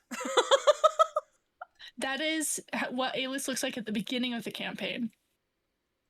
Later in the campaign, if you go to the next one, that's what Alis looks like. There is another one that Alis looks like even later because body horror transformation shit. Hell yeah. Oh my god. Hi, Sal. So that's Sal. Hey, yo. Hi. Sal is a rogue, I believe. Oh, rogue. Alis is a monk. Alis used to be a level 20 sorcerer and or wizard, but at the beginning of the campaign, Alis is a monk. Oh. There's a whole backstory there. Sinov is gorgeous. Oh my god. Hey, yo, she is snatched. Holy crap. She is also cult. Yeah. This is the cult girl. Hell yeah. Oh my god, look at him. That's Thegus. Otherwise, beginning of the campaign, you know him as Bubbles. His name is Bubbles. Oh my god. But his real name is Thegus Sot. This is a British accented chronomancy penguin. Oh my god, Jaguar Joe wishes. You don't know that character, but there's a fic of that character in here. I love that. I hope I get to explain Jaguar Joe to you. Oh, that's beautiful. The test complete initiate phase 1 is so good. So I want you to skip this one. Sorry. So this is post-death and rebirth Katari. The version of Katari we will have in our mind's eye for the fic we're reading is the next Katari. Oh my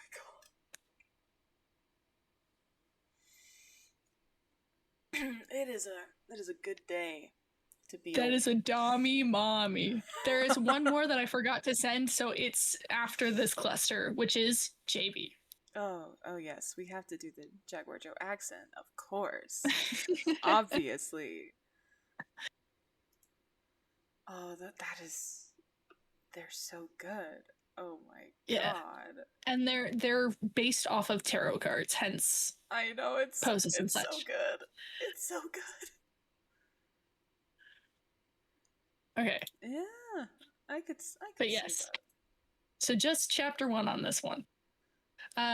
So this is the summary is a series of things. Oh my that god, I forgot JB. JB is hot. 1 second. And JB is a sweetheart. JB. Is he free later? So JB also, his mom calls him Little Cloud. Oh my god. He is this fantasy version of a rainbow baby. Oh my For those who don't know what a rainbow baby is, he was a miracle. His parents had been trying to conceive for forever, and God, using somewhat magical means, they finally conceived, and JB was known as Little Cloud. He also has another name that's kind of an insult, but I don't remember what it is, which is fine. Why would they insult my little guy? Because he's quote unquote cursed. But that's a whole different conversation. Okay. But so this is a series of things that might have happened off screen or might not. Spoilers for the game, alternate ending in which Sinov and Katari didn't just dance. Well, at least they tried. Inspired by Alis not being able to take off the fake Zillyrian choker because it was part of the red disguised magical device. And their fake magical disguises being unusually corporeal in this fake magical place. You do the math. Wow. So the dream Katari was describing in the fic you were reading, this is those events. If things had gotten spicier and they tried to do stuff and found out they couldn't. Okay. So this one is spicy. As spicy as we can get in this phase 1 of testing. In phase 1. But good to I know. included some spice. The next time we do this, now we know that we can. Now we know. We can add some cayenne to our listing. It'd be kind of cool. Okay. So you're just Southern Belle accent and aggressive American. Perfect. I can be aggressive and Southern. As long as it's not French. You're good. Okay. Katari, be careful. Sinov's heart races as she's turned and pressed against the cool stone of the wall in a dimly lit corner of this beautiful, fake place. Her name is on Katari's lips, spoken low, quiet, quieter than maybe she's ever heard Katari speak. The sound of it sends a thrill through her, and then she presses her hands over Katari's against the liquid, silky fabric of her dress. Now I get why the dress is on purpose. Okay, that makes sense. It's connecting. There you go. Warm lips against her skin, kisses from her jaw down her neck, making her feel dizzy as those strong hands pull at the fabric again. Don't rip my dress, she says, half out of breath. Your dress isn't real, Sinov.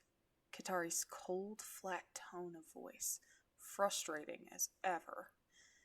It feels pretty real to me, Sinov snaps back, louder than she meant to. Katari presses a finger to her lips. That's hot. She feels her cheeks flush red again in a mix of anger and something else. Do you want someone to find us? Katari's brow is furrowed. Their own cheeks are tinged of violet that also traces down her neck, her chest. Sinov absently traces a finger down her sternum, feeling warm marble skin, smooth skin, and hard muscle there. Crap, which voice is this? Sinov. Okay, cool. they're mixing slowly. So if it's she, it's Sinov. If it's they, it's Katari. Cool. Wonderful. Oh, okay. No, she breathes. She wants anything but for this moment to be over. A flicker of a smile crosses Katari's lips. Then shut up. The sound of the gala, somewhere over there, who even knows anymore, faded away as they kiss, as Katari's hands press firmly into her hip, her breast. The smoke and skin and sandalwood smell of her fills Sinov's senses. The hint of whiskey on her tongue. The hard softness of her skin where Sinov's fingers press back at her, tracing her exposed sides. Feeling the muscle there twitch in response to her touch. Katari's hips press into hers. She's pinned against this pillar, or whatever it is. It might be a pillar. She's not sure. And Katari is more gentle than she imagined she would be. Not that she imagined. Not that she didn't. Katari, she whispers against their lips. Sinov. Katari breathes back. They press their forehead against Sinov's, red eyes searching again for some answer Sinov's not sure she can give. Instead, she looks back. Breaths come heavily between them in this eternal moment, in this fake place. For once, it feels like they're communicating. Just fucking looking at each other. Katari's eyes ask a silent question. Sinov's eyes give a silent answer. That's all it takes for both of them to start moving toward each other again. Lips on skin and hands in hair and clothes, and removing said clothes is all Sinov can think about now, in this real moment. She pulls at Katari's shoulder piece, grazes their neck with her teeth, and delight into the shudder she gives in response. Where's the opening? Katari whispers with an edge of frustration.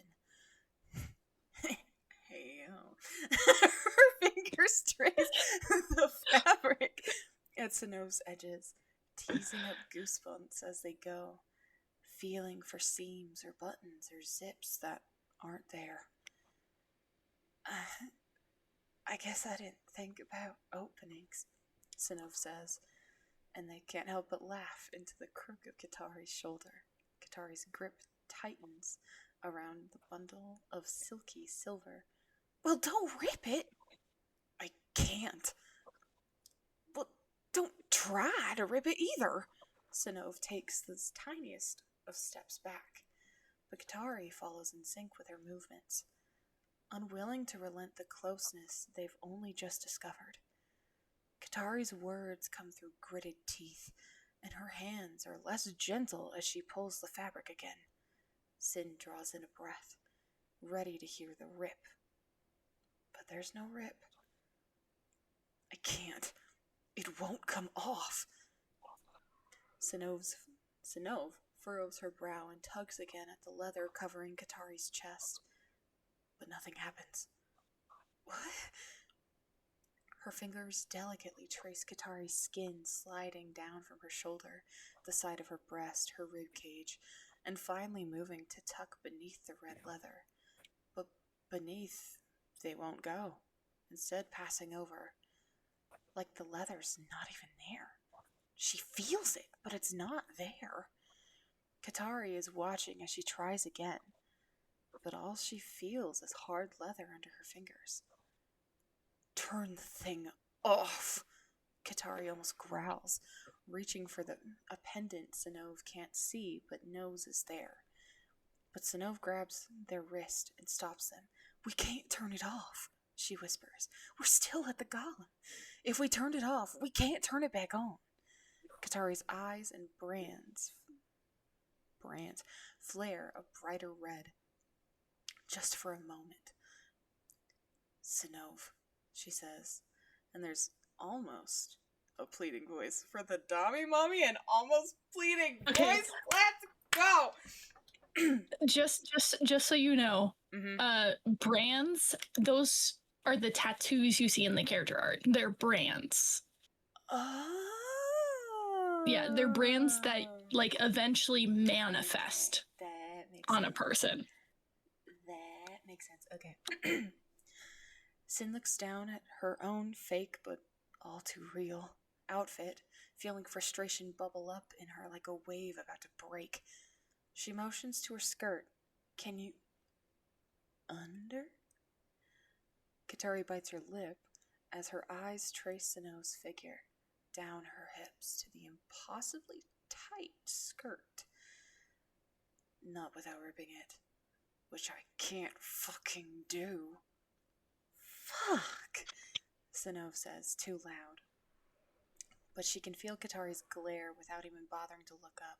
She sighs and pulls herself, reluctantly, out of Katari's grasp.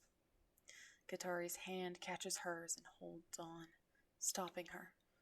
Don't come far from me, they say, again through gritted teeth. And Sano's heart kind of does that little thing again. Her words turned back on her in the most delicious way. Katari's expression is stone. As always, almost unreadable. But there's something pleading in her eyes. I won't, Sin says, gentleness back in her voice as the heat within her slowly, too slowly, fizzles off into pleasant warmth. She places a hand against Katari's cheek, steps up on her toes to press their foreheads together again, takes a deep breath and releases slowly, feels Katari's shuddering breath on her face as they do the same. She starts to say, we should get back to the party. At the same time, Katari says, I am in agony. And she can't help the little scoff that leaves her. Me too, sugar. But there's not much we can do about it right now. Another slow breath in, out. Katari straightens her shoulders and takes Sinov by the hand again, leading her slowly through halls and corridors. Sinov didn't realize they'd come through to get here. Whatever this was, anyway. Maybe next time you'll dress in a more practical manner, Katari says. The coldness has returned to her voice, but Sinov only smiles. I didn't realize that was what you meant by practical, she says with a laugh. Katari's face doesn't change at all. It never does. Almost never. It is now. Oh my god! That was so good! So previously, when the descriptions of the outfits were first done, there's a moment where Sinov and Katari are sitting on a bench, and it's a TikTok that I can send you later, where Katari admonishes Sinov for wearing something that is so impractical because Katari is very... That was chapter two. I have not proofread chapter 2. You know what? We could try. This one's fun to read. Hold on, let me... Yeah, you look at it. There's 3 chapters. Wait, is this... Oh, it's the Cavern of Despair. I know where this is. Hold on. Is it okay, hot? This one's short. I can read chapter 2. While you do that, I will look at chapter 3. would chat like chapter 2? Chad, would you like chapter 2? Are we kind of hooked on this one? Do we want chapter 2? Because this one was hot. I like it. So all of the ones mine I've are pulled, definitely... there are... Yeah, mine are definitely not this. All of the ones I've pulled are Is it allowed? Actually... What happens in chapter 2? Like, sure. Is it... What do you mean allowed? I mean, how explicit does chapter 2 get? I'm scandalized already, but sure. I'm listening in the background, so yes. It did mention a certain dream imagining, so let me just... I did.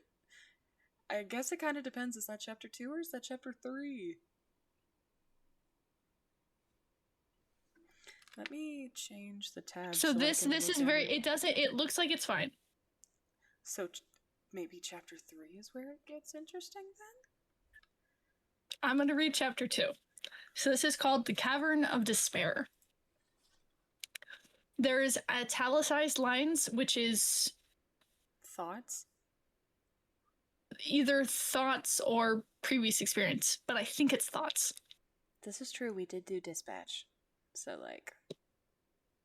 Honestly, that's so fair. We're doing this. Chapter 2. Cavern of Despair. I'm the only one that hears what I think at night.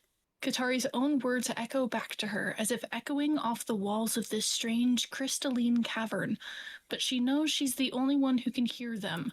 Sharp angles press into her where the Legion's standard-issue bedroll isn't big enough for her. For context, Katari is like 6'4". Hot. Big muscle mommy.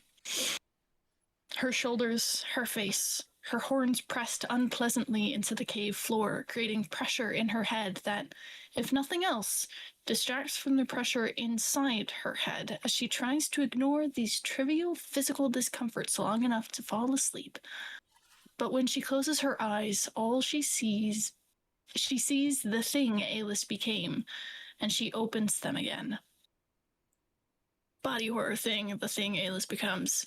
Anyway, she said, learn to sleep with her eyes open, and supposes there's no better time to try. Fake firelight flickers and pulses from the center of the cave, crystals reflecting off one another, passing light around like ants pass pieces of leaves or the carcasses of other insects. Katari finds some amount of peace, imagining the ants building their homes in soil, tunnels all over the prime, beneath your feet no matter where you may step. Ants are everywhere, making something of the dust they find themselves in. The world is referred to outside, so it's Regulus, but the main, like, material plane is called the Prime. Oh, okay. Terminology lessons, so that people aren't super confused. When their eyes flicker closed again, they see gold and silver stretching across plains of gray skin, shimmering blue fabric pooling like liquid in her hands. Her breath hitches and her hands close into fists, imagining the softness of that fabric, the warmth of the flesh beneath it. Flesh she can't touch, but wants to. The blue fabric turns to ice. Their stomach churns. They open their eyes. Dark crystals gleam back at them. Voices drift over to her from around the softly glowing cluster behind her. Blessedly quieter than before, but no less frustrating. Every word I say comes out wrong, she thinks bitterly. Every intention twisted and misconstrued. And all I want is... Her throat aches. Each of the people she cares for is in this cavern, and each of them makes her angrier than she's ever been. And each of them makes her sick with worry that tomorrow there will be another gone. She feels Alis's absence like a missing limb, throbbing with a phantom pain no salve can ease. They close their eyes and they see dim light pulsing through solid ice. I almost lost you. I can't lose anyone else. I can't lose you. Words they can't say trickle through their mind, sharp like the crystals making marks on their cheek. They press their face closer. Let pain chase away the ghostly memories of fingertips brushing a strand of hair behind their ear. Zenove, she hears herself say, already clouded by a haze of too distant memory. Don't rip my dress. The memory of the words are whispered now, softer than they were, and bouncing at her off of every facet of every crystal in this cavern. Her heartbeat quickens. Her fingers curl into fists again around the rough wool blanket she imagines is blue silk instead. In her mind, the silk tears this time. She tastes sweet, salty skin, kisses her way over gold and silver and pale gray.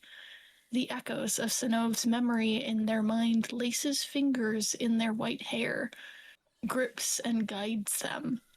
Sinov's image doesn't make any sound because Katari can't imagine the sounds she might make. Doesn't want to. Wants to hear them herself for the first time. For real. She wants to hear every sound Sinov can make. They're pulled from the loving grasp of imaginary Sinov as the sound of soft footsteps approaches their sleeping place. There's a rustling as someone picks up one of the bedrolls nearby. The warmth of another body moves close to her and she smells Sinov. The all too familiar smell of cedar, summer fruit, and the night blooming jasmine. She doesn't stir, though she wants to. Doesn't reach out, though she longs to. Her heart pounds in her ears as Sinov draws close, just for a moment. There's a sound like the crinkle of paper near her, and then that comforting warmth is gone, and she's left again in cold, crystalline darkness. Come back, she doesn't say. Come lay by my side. Be near me.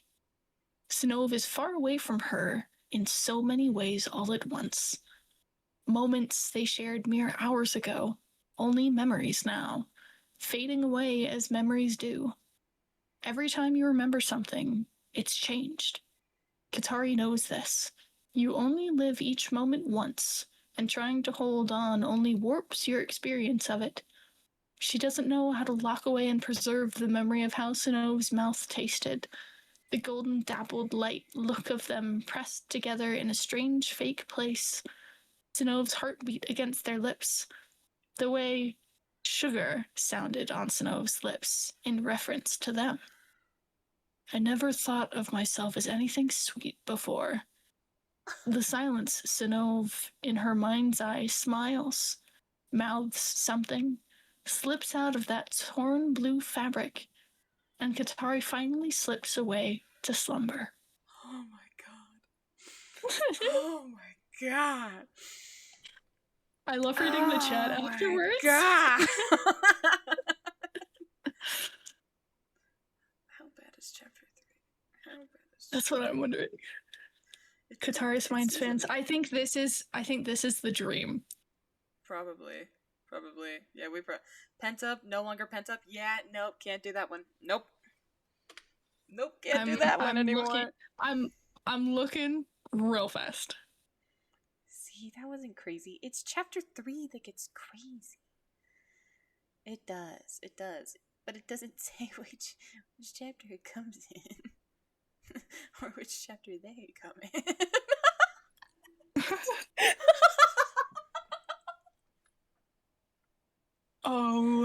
Oh no. What? Is this okay? It's fine so far. Hold on. Can't believe I can't believe everything you see on the internet. You're so right. I can't. You're so right.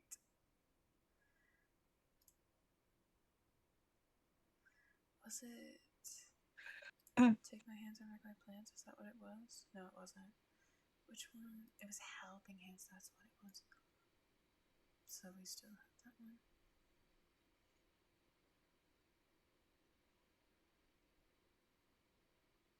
Okay.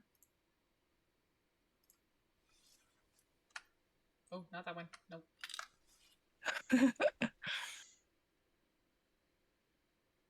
KJ, what's happening in there? It seems fine. Uh-huh. Is fine relative? Okay, so the note says, I know this is just a short one because it is, but I felt these moments had to be addressed in this gap bridged before we continue on with the thirst. It's fine. Okay. Okay, cool. Well, it's my turn anyway.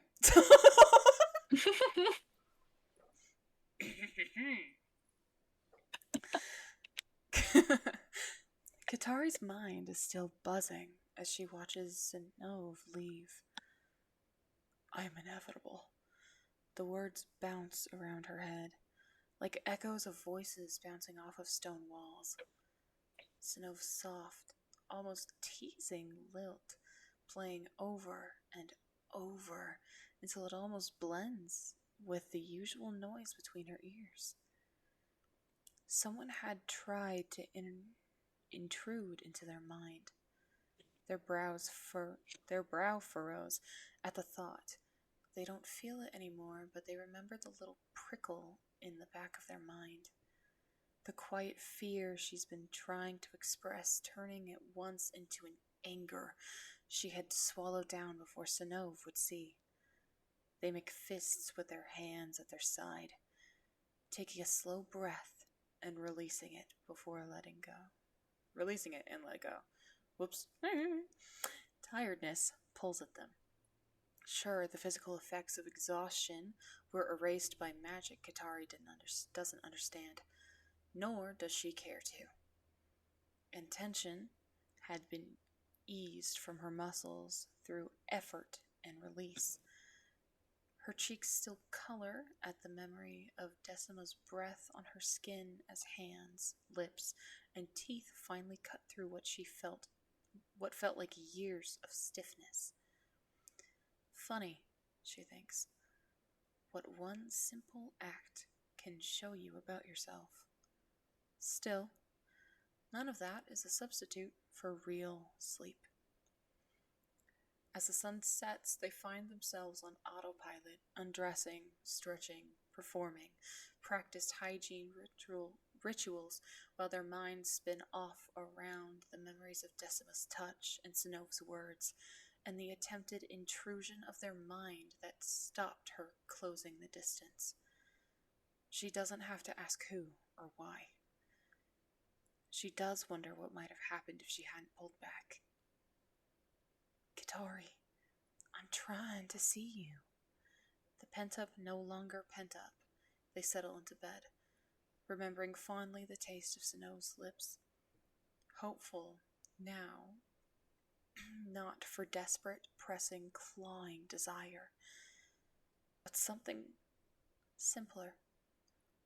She pulls the covers around herself, half dreaming already of the soft sighs, kisses, the feeling of smaller hands in hers. She knows she has to earn these things, and now she's determined to. She begins to drift, and her eyes snap open as she remembers another thing Sinov said to her. You've never once asked about me. Who do you think you are? They hear themselves ask her, oh, who do you think you are? They hear themselves ask her in their memories. I'm inevitable. What does that mean to Sinov? What does she hope for? Where did she come by this sense of self-assuredness that blows Katari away every day? Questions swirl around Katari's mind until she can't lie still any longer. They wrap themselves in the blanket from the bed and sit down at the desk by the window. The city of Calanthus glitters below them. Lamplight, candlelight, glimmers of magic and artifice in every window along every street, where it seems movement only slows at night but never stops. And in the distance stretches the blackness of an ocean untouched by even the faint moonlight Katari is used to. She only knows it's there because she saw it in the afternoon by the docks. She finds paper and quill in a desk drawer and sets to the task of trying to sort her thoughts. Words have never come easily to Katari, and writing them down is even harder than speaking them aloud. Ink scrawls messily across pages. Katari scowls, pushing through frustration at the uneven lines, ink splatters, spelling roadblocks, and never quite being able to find the right words for all the questions she wants to ask Sinov. Sinov, who easily expresses multitudes with one short, sweet note, for whom words are tools rather than obstacles. Katari writes and writes and writes until her questions become a scribbled stream of consciousness, and she doesn't know how long she's been at it when a gentle knock at the door startles her. She stops. The latch clicks, and the door swings open silently as Sinov pokes her blue head into the room. Can I come in? The spinning, swirling, buzzing of Katari's mind slows and quiets as the world narrows in on just this moment. Just this place. Just the two of them. And she falls asleep curled around Sinov. If Sinov is inevitable, Katari will be unflinching. If Sinov is uncertain, Katari will be sturdy. If she fears, they will stand by her side. She will be safe for Sinov. She will be simple. So there's a whole conversation in that line that you see on the screen. It's a whole scene that happens in that blip. Damn, these bitches yearning. Yep. Yes. It gets worse. Wonderful. Those chapters don't exist. Well, it's still in progress of being written. Okay. This is true. I'm spinning. It's one of yours. What the hell is this? Which one? Which one is it? Donkey and Dragon. It is 74 words. It is 74 words! Thank you, Ollie G, for the follow. 74 words. Okay, one second. Let me explain this. Give me a second. So, when we were setting up stream for everything, I wanted some funny ones. And I found them. Oh wait, that's just bacon. I don't want just bacon. Wrong one. There we go. So this one is from the Shrek movies. And the relationship is Donkey X Dragon. I accidentally read ahead. Don't read ahead. It was an accident. So Okay, this is purely to cut the tension that was here. Oh my God, so the summary. We're taking off the long sleeve shirts. Stripping on Getting stream. Yes. This isn't even the not safe for work one. We're definitely doing that one now. We have it's gonna to. Happen. We have to. Okay. Oh my God. Alright, so the summary is once upon a time, there was a donkey and a dragon! Not safe for swamp! That was good, Chapter 1. Pookie. Once upon a time, there was a donkey and a dragon.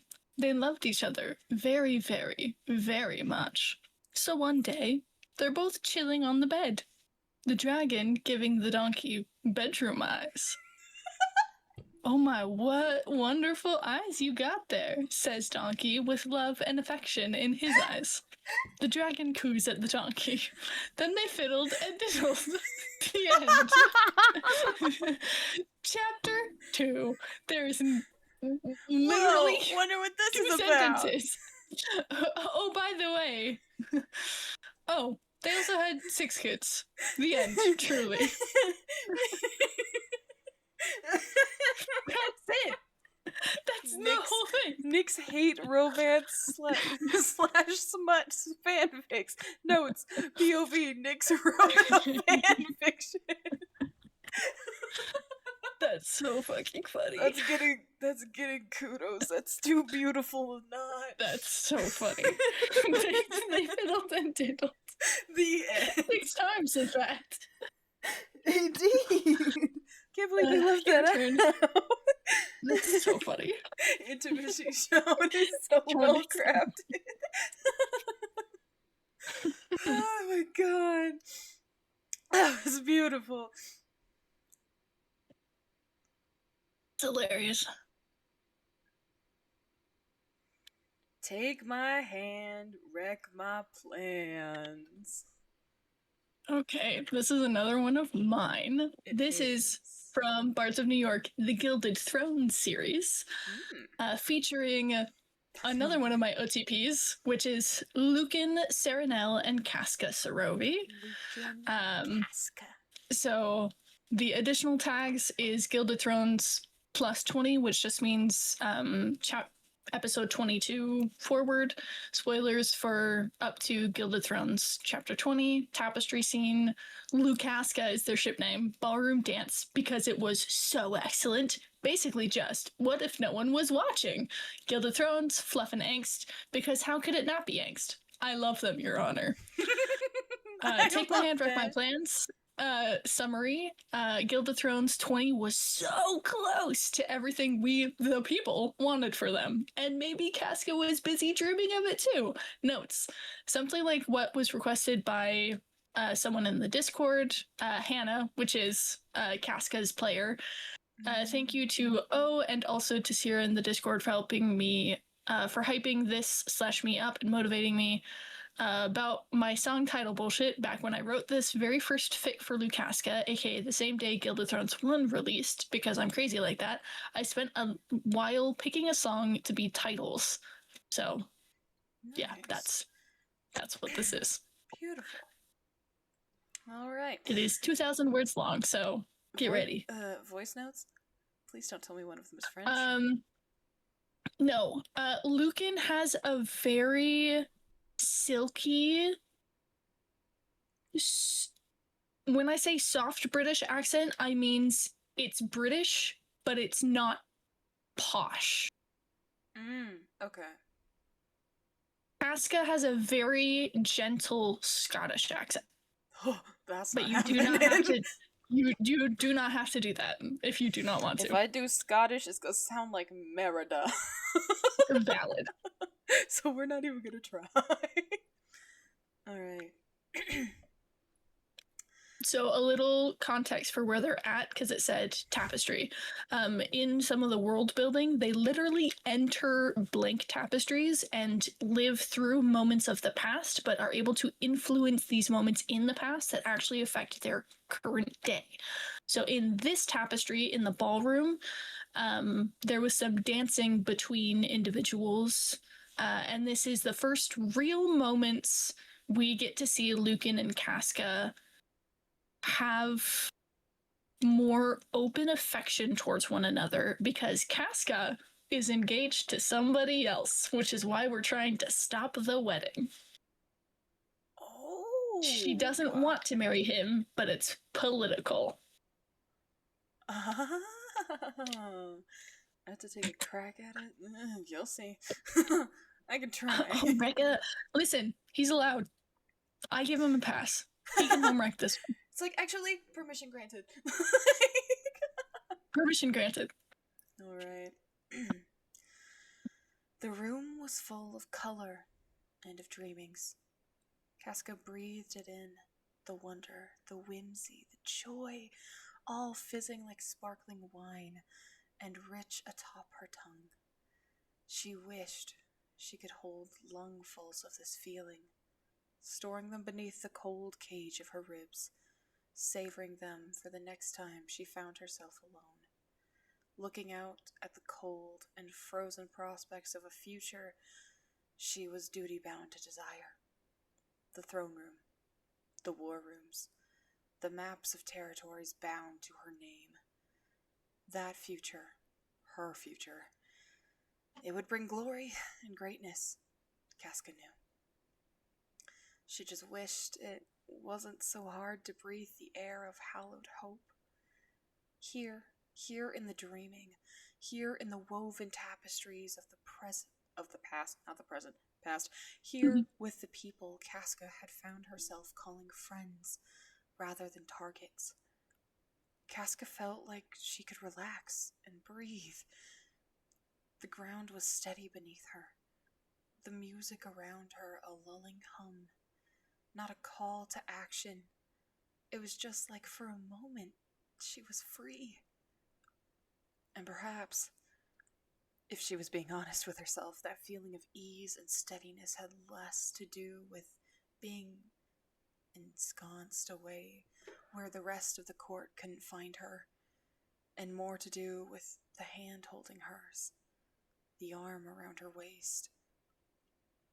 Perhaps more to do with the fact that Lucan Cernel, her golden flame, was dancing with her at last. Lucan was dressed elegantly as ever, the fine fabric of his coat sleeves, starch like, holy crap, I gotta breathe, 1 second. You're doing great. The eyes, they went crossed against Casca's touch. He was holding her closely, the arm around her waist pulling her inwards, the hand intertwined with her own, tight and comforting. His touch was unexpectedly cool, a solid and reassuring weight, and Casca felt like her own skin burned, a firebrand in response.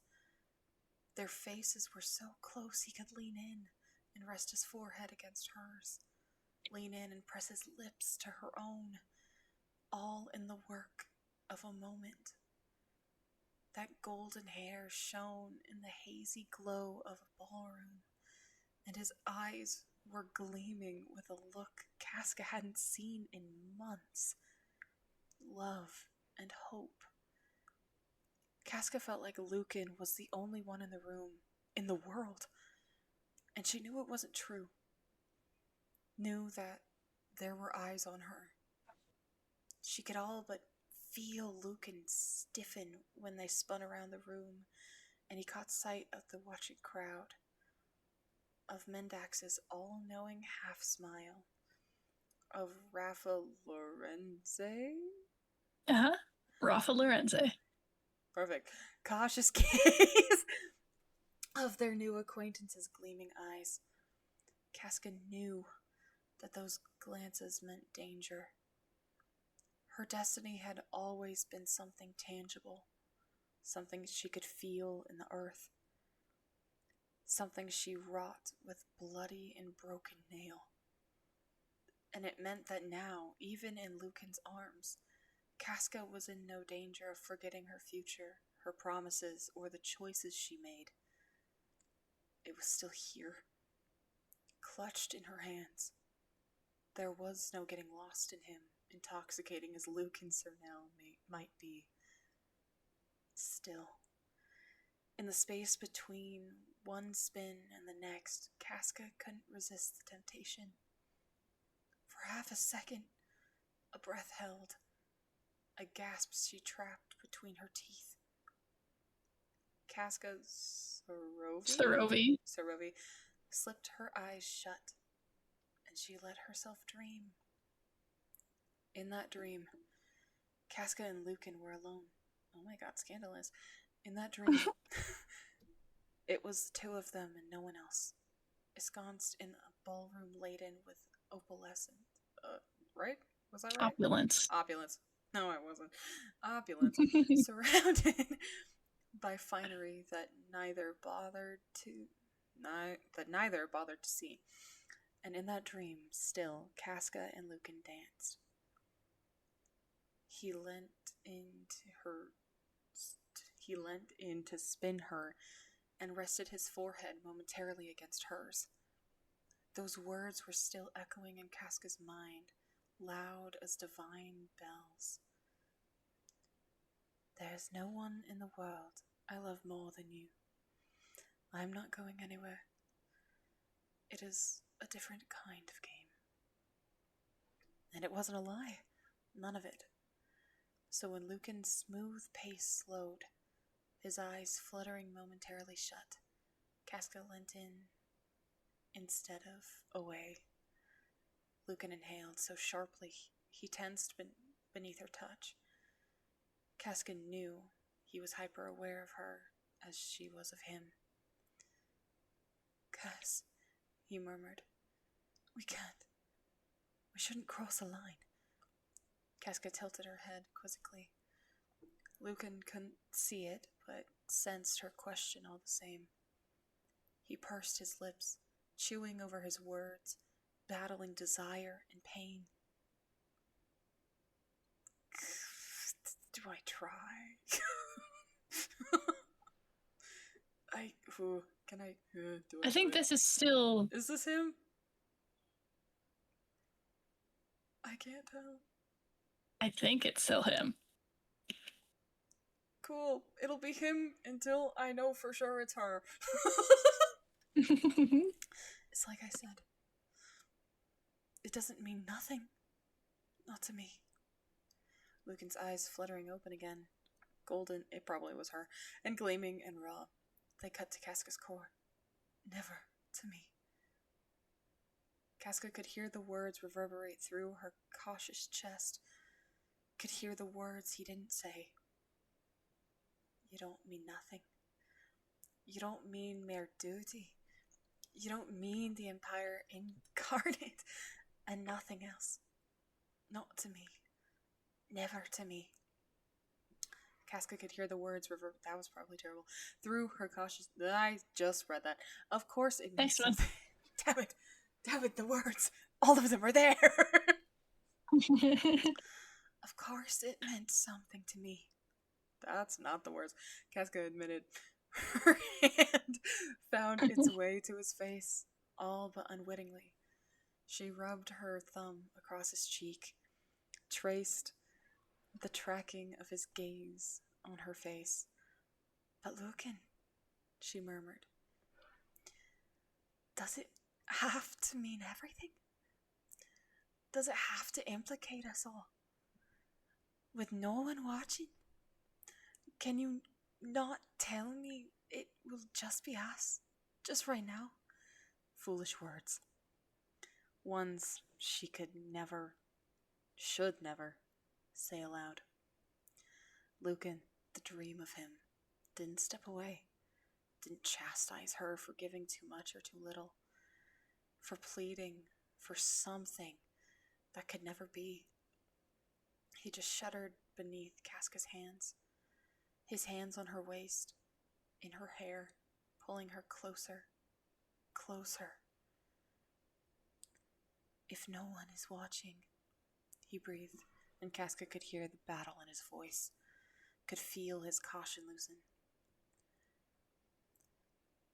"I don't want to know what it's like, Cass, before you marry him, before it's too late." His words were forever lighting a fire beneath her skin. That was nothing new, Casca reasoned. Lucan Cernel was the one person who made her feel truly alive, like she was real and living and breathing beneath his touch, not a careful actor playing a part to perfection. He lit her up from inside out till she was aflame with delight, with desire, with an incredible awareness of the world buzzing against her skin. This time, though, she'd forgotten that anything else existed besides him, and the enticed words falling from his enticing lips. "Lucan," she replied, and then whispered his name like a warning, a whisper, a plea. "Lucan, I want to know everything about you. I want to take everything I can get before you're gone from me. I want to savor you before I'm bereft." So many phrases, haunting, delightful, cruel. So many things Casca did not get to say out loud. She said it again. there is no one in this world I love more than you. And there is nothing in this world I want quite so much. Lucan shook his head gently, but a dangerous smile was creeping onto his face. If no one sees it, he began again. Then it's just you and me, Casca agreed. She nodded her head, falling forwards, gravity. She didn't bother trying to lean back again, to resist his pull. Lucan inhaled and Casca copied him. She wanted to keep breathing his air for as long as they both lived. Their words were no defense, and they both knew it. But it was too late for that. Casca had kept her heart in chains, and now those chains were broken and in pieces on the floor. Lucan brought them to a careful stop, but Casca barely registered it. She could hardly feel the ground beneath her feet. She was simply in his orbit, pulling closer, closer. Lucan smelt of wood smoke and of burning, of the citrus-scented shampoo she had given him however many years ago. Their noses brushed, and Casca felt herself giggle uncontrolled. She was giddy, reckless, out of control. Casca, Lucan chided, but he was smiling. The corner of his mouth tilted up in the way Casca loved so much, and in the end, it was the easiest thing Casca had ever done to lean in and kiss that smile, and imprint the feel of it onto her own lips. Lucan Cernel kissed like everything Casca Sarovi had been too cautious to dream. His touch wasn't hot, nor were his brutal flames, but his kiss was gentle, and it burned. His hands, so gentle, so strong, encased her, and in her hair wrapped around her waist, pulling her closer and closer and closer. Casca fit perfectly in the cage of his arms. She wanted to dissolve into his ribs. His hair was soft as she pulled him further down towards her, his uniform rough as she twisted the fingers of one of her hands in the fabric. She realized an eternity later that her lungs were burning. She kept forgetting to breathe, and it didn't matter. None of it mattered. Nothing else mattered. Lucan was kissing her, hungry, gentle, hot. She was a light. She was alive. She was Casca and absolutely nothing more. Because what was an empire? It fell away beneath his touch. So did time and reason and breathing. There was her and him and his hands and hair and her desperate, hungry, grasping touch. And then Lucan stepped away to breathe. And the world came back in fits and starts. He would look tousled, of course, hair mussed from her greedy touch. Perhaps his lips were stained with the paint she used to adorn her own, or pressed pink from the force of her kiss. In that dream, Lucan's eyes would be lit with love and affection and desire, and he wouldn't chastise Casca for her selfish, ugly want.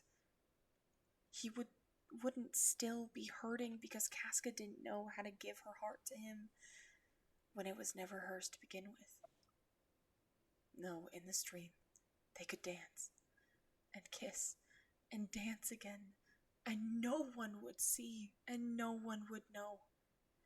Casca would get to have this, have him, however momentarily.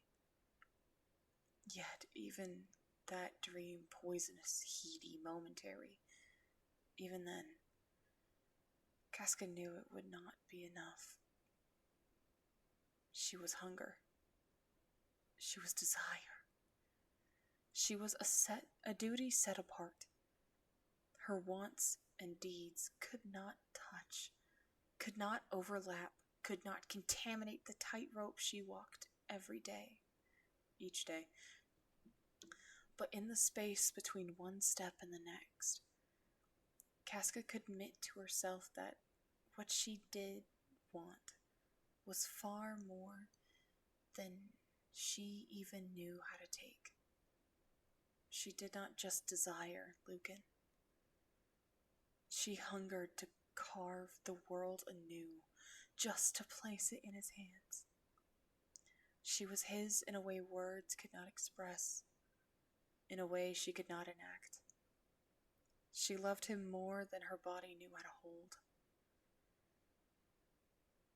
That was the part she didn't think she could ever let him know. Cass. He was looking at her. Casca regained her footing, riding their balance, already smiling, and her stumble dismissed. Thank you for the dance, Luke. Her words were laced with affection. A part of her hated them, their familiarity, their simple disinterest. That part of Casca could not ever see the light of day. He twirled her again, holding her with reverence and with distance. I hope we get to do it again sometime, he admitted, and Casca knew it was all the confession she could get. She smiled, leant in, she kissed his cheek, loving, kind, casual, therefore cruel. As do I. Oh, that's insane. Yeah. Oh my god. They are the slowest burn. So they were friends initially, and he fell in love with her, and then due to political things, he's engaged to somebody else, and we're trying to not have the engagement happen. This is not. So the dance was the first bit of affection they could start to show to each other. Mm-hmm. It gets better. I was worried about the accent. I didn't know what was gonna happen. It was good. Yeah, but Lucan and Casca later in the series do in fact have a fade to black moment that nobody else knows. That's not true. Eventually other people find out, but it's never like fully said on stream, just teasings. Oh my god. And there's some beautiful artwork. Oh, I bet, dude. Oh, I bet. Oh my god. But yeah, Lee, I was also freaking out over every single Cass.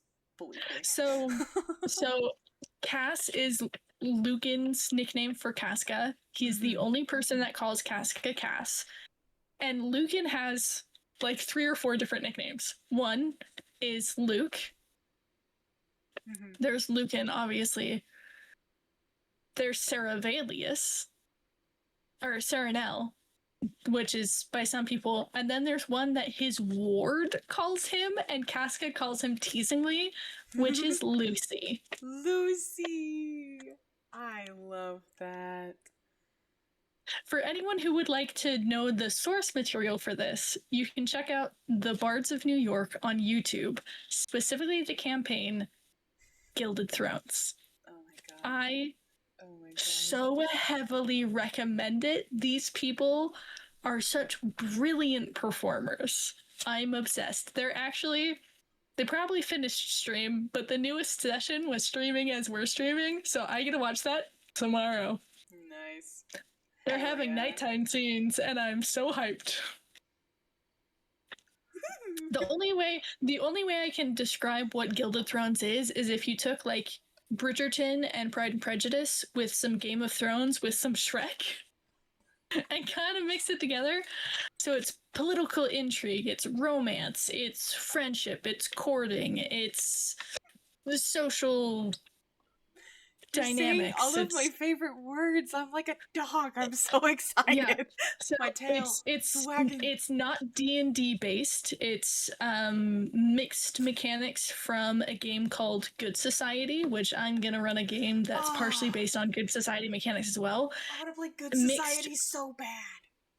Mixed with, well, don't worry, you're already one of the people who's gonna be one of my players, so you'll get to a little bit. The Good Society mechanics they use for the game. Correct. So in Good Society, the mechanics they pulled for this game is in Good Society, you have your PC essentially, so your main character, and then you play connection characters. So each person is playing 3 characters. The DM obviously plays more than that, but like primarily everyone is playing 3 characters. So you have your main character, and then each of those people made 2 connection characters attached to their character that then other people play, and it's beautiful. And the stats they use are from Kids on Bikes, so it's each die in a set of D&D dice, so there's only 6 because they don't use the percentile die. You assign a stat to each die, and then you have 6 points you can then assign across those things. So you have your magic stat, you have nimble, you have brawn, fight, wit, and charm. Wow. Those are the only stats, period. Nothing else. Those are your stats. That sounds so cool. Yeah, so Lucan, his player also plays Merit and Federico. Casca is played by our DM, but Casca is our DM's PC character. Our DM plays everybody, but connection character-wise, she plays... what's her name? She's kind of Melvira, who is the sister to one of our other PC characters, as well as a slew of other connection characters to multiple people. Who else is mentioned at the beginning of this thing? Mendax, who is the southern gentleman that is also referred to as Slick sometimes. His player also plays Alum, who is Dolkamara's little brother. And he plays the Duke, Felix Castillo.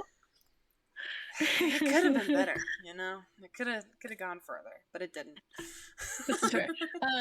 He also plays the Duke Felix Castillo, who is the individual Casca is engaged to. Oh. He is also much older than Casca is. Yeah, that sounds about right. Casca is roughly the same age as Felix Castillo's son, Federico. So, however, he's hot. You know what? I can't. Everything's fine. Hold on, let me. Okay, I'm gonna. Waiting for the stream to get banned. One day it will. Let me just show you guys these character arts. Is it your turn to spin? Is it my turn to spin? I think it's probably my turn to spin, but I have to show this for the people. Do I get to see? If you open my stream. Let me get there. Let me get there.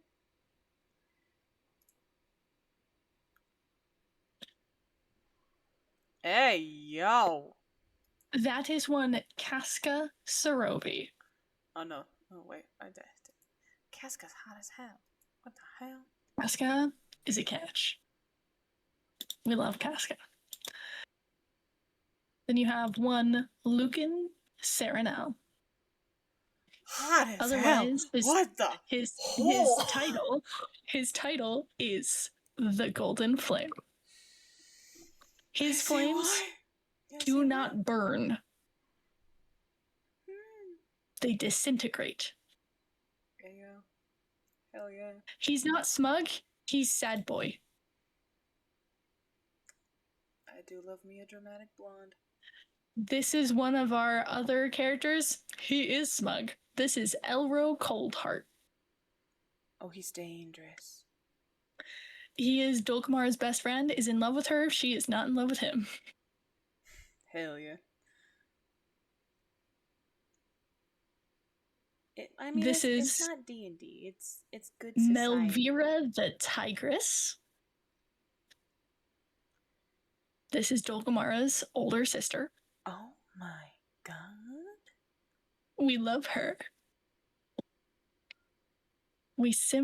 She is the most disinterested person when people talk to her. She doesn't care. Valid. This is Lucan's ward, Mio Sorovi. She's 13 and she has my heart. That is Chat's child. She can kill me anytime.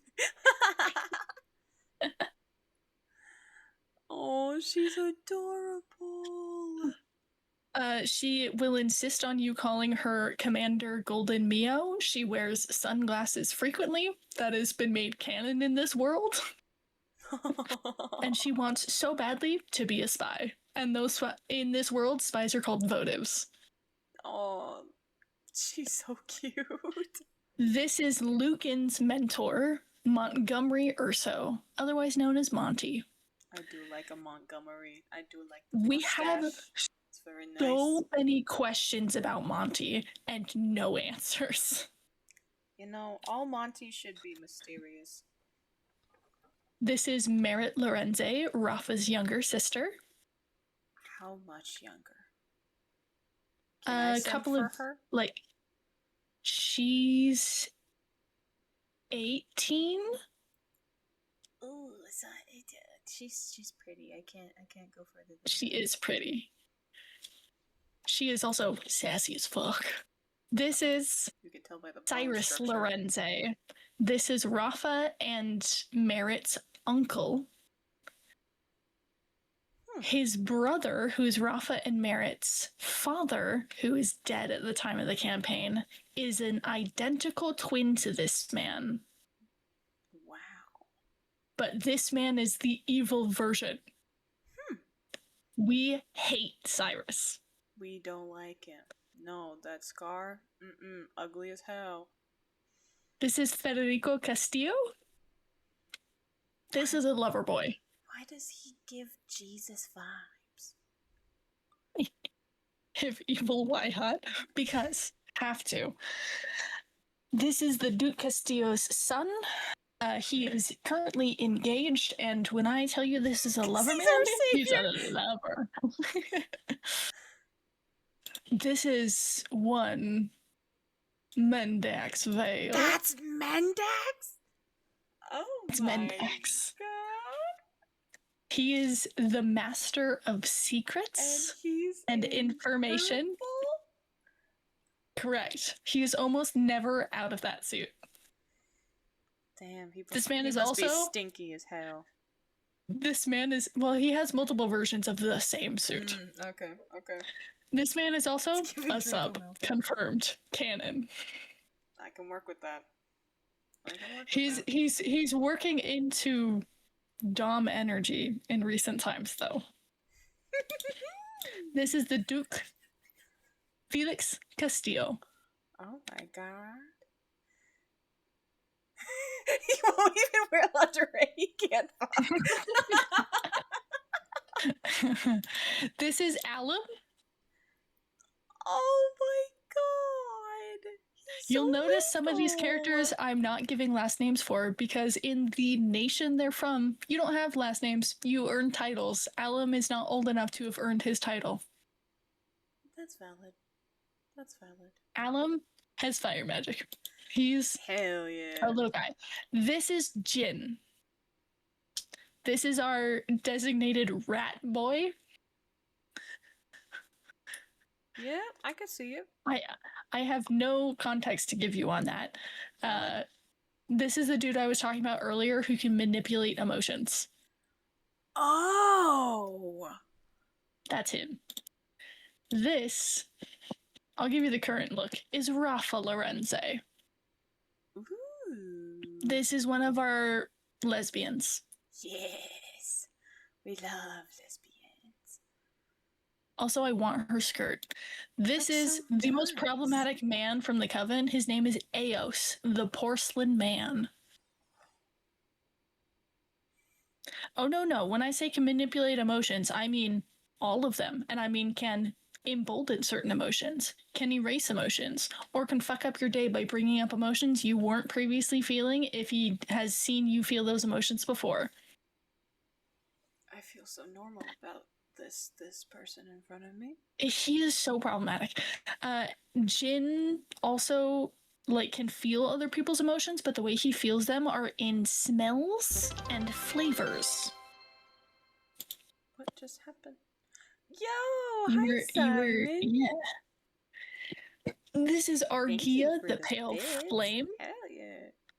Argia is engaged to Federico. I can see it. Yeah. She does not know how to keep a secret to save her life. You always gotta have those characters, you know? It's a whole thing. This is... Okay, I'll show you this one first. This is Dokamara, the Flower of Death.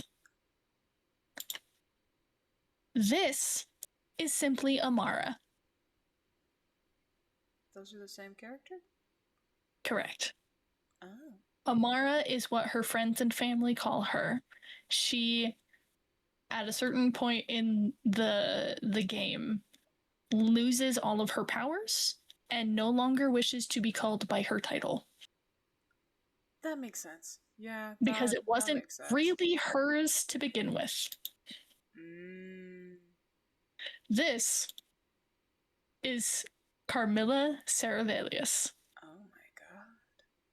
This is another lesbian. Oh, I could tell.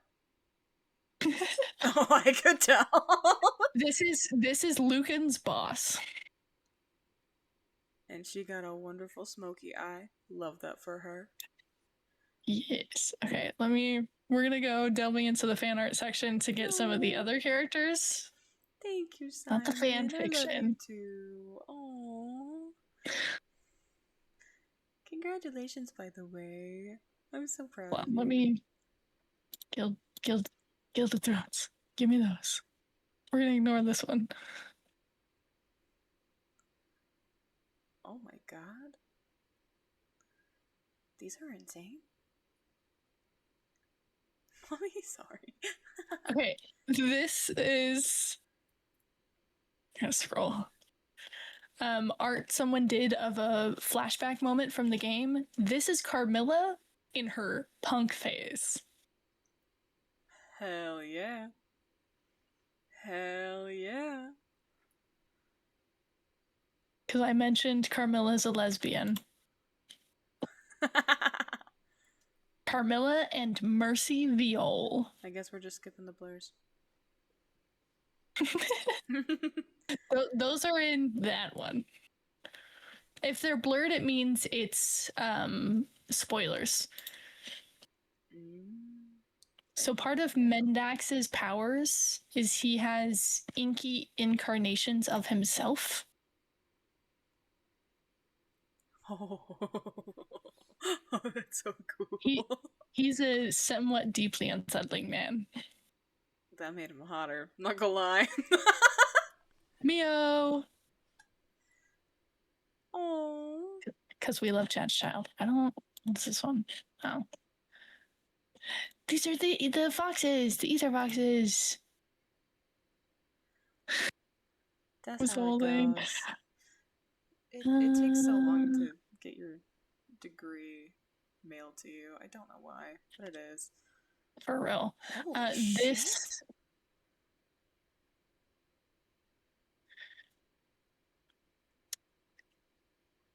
Yeah. And that's art of what we just read? Correct. Oh my God.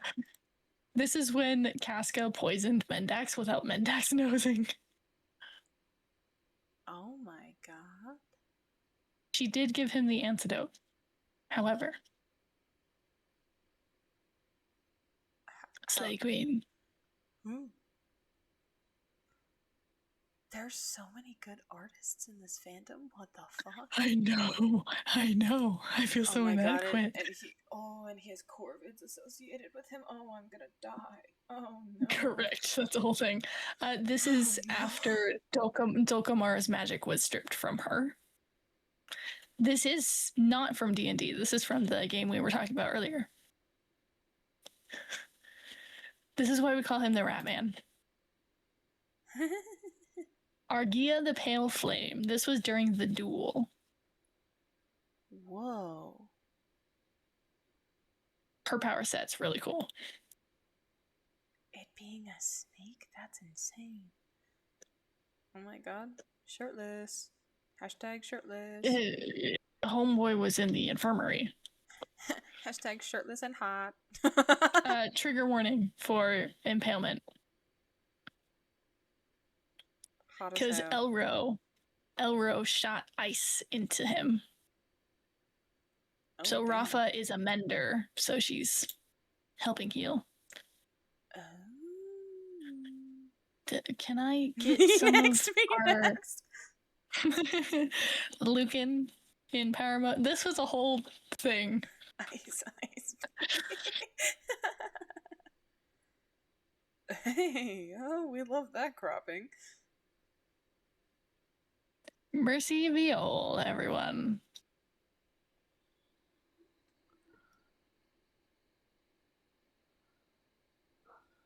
Oh, that's...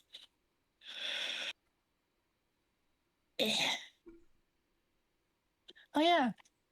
Lesbian kiss. Lesbians. Let's go, lesbians.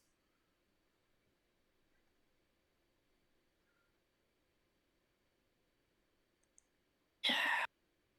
Damn. Some of the art of Lucan is so good. Damn, that's just let me get up there. That's insane. Lucan is one of my favorite characters. He's so dramatic, but I love him. You missed a Scottish accent. True. In a really, really good dance scene. My god, stop doing that. Did we finish the fix? No, we still have a couple. A great Scottish accent? Don't hype me up too much. There's a lot of room for improvement. Oh, so you know how I said there's...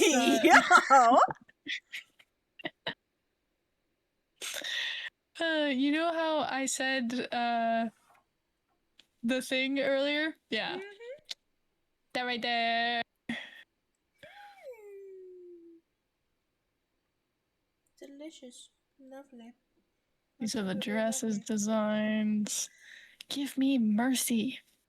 Yeah, we're just looking at character designs for the fic that we just read. And oh boy, are they great. Are they wonderful? The unfortunate thing is most of Mercy's art is in the Fandom After Dark section because it's not... Yeah, that makes sense. We still have a couple fics. We can continue this in a bit. I think it's your turn to spin, right? Probably. Let me swap back. Done. Okay. And if it's one that we've already done, then...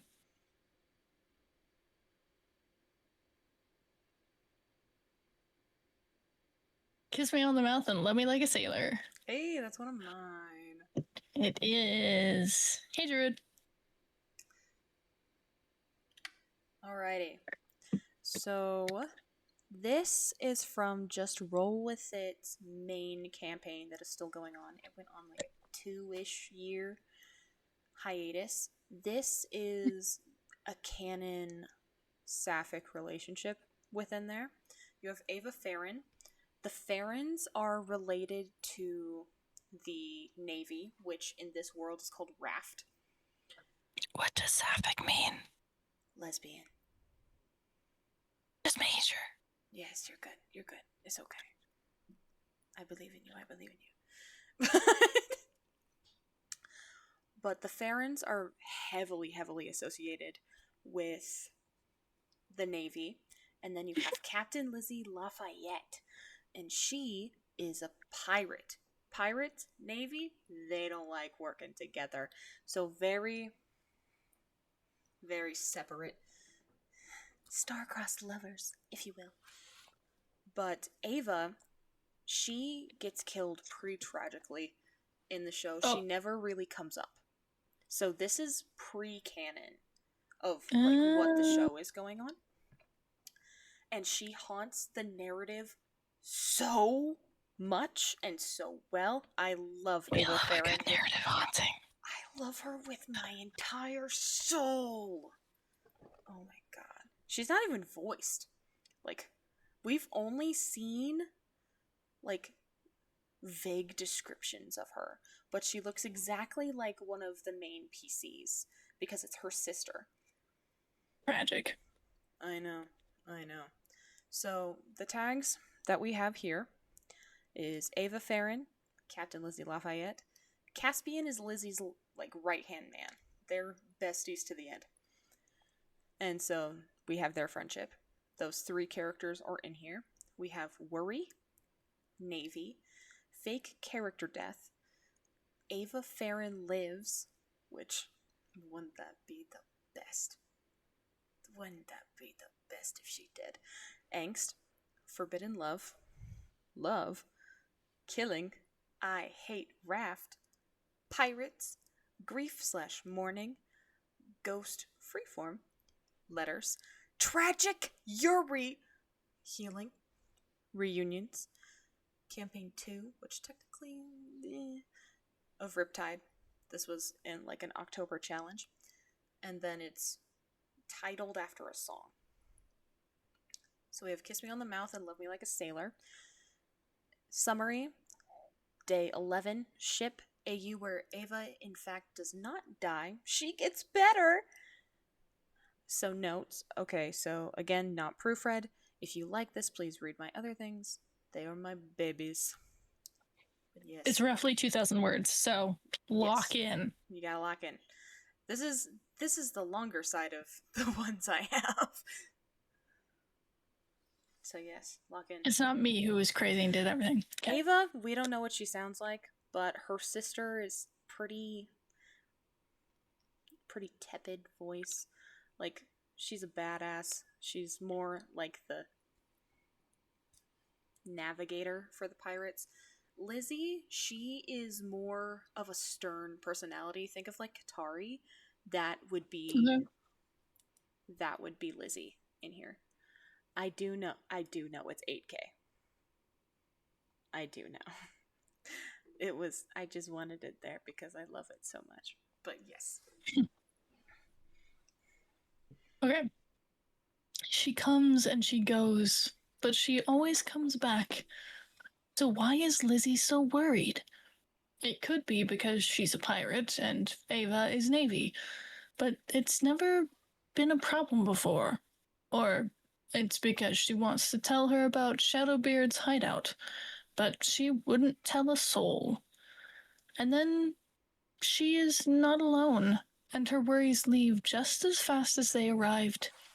Ava's mouth moves with a sentence, and Lizzie responds, but she hears none of it, as she is too enraptured by the beauty in front of her.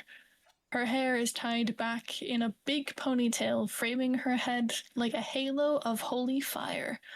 The sun shines through it, illuminating her smile of wonder that is painted across her face by the steadiest hand. She takes a minute to stare, just a little, take in every tiny detail from the freckles dotted across her face, as intricate as the constellations themselves.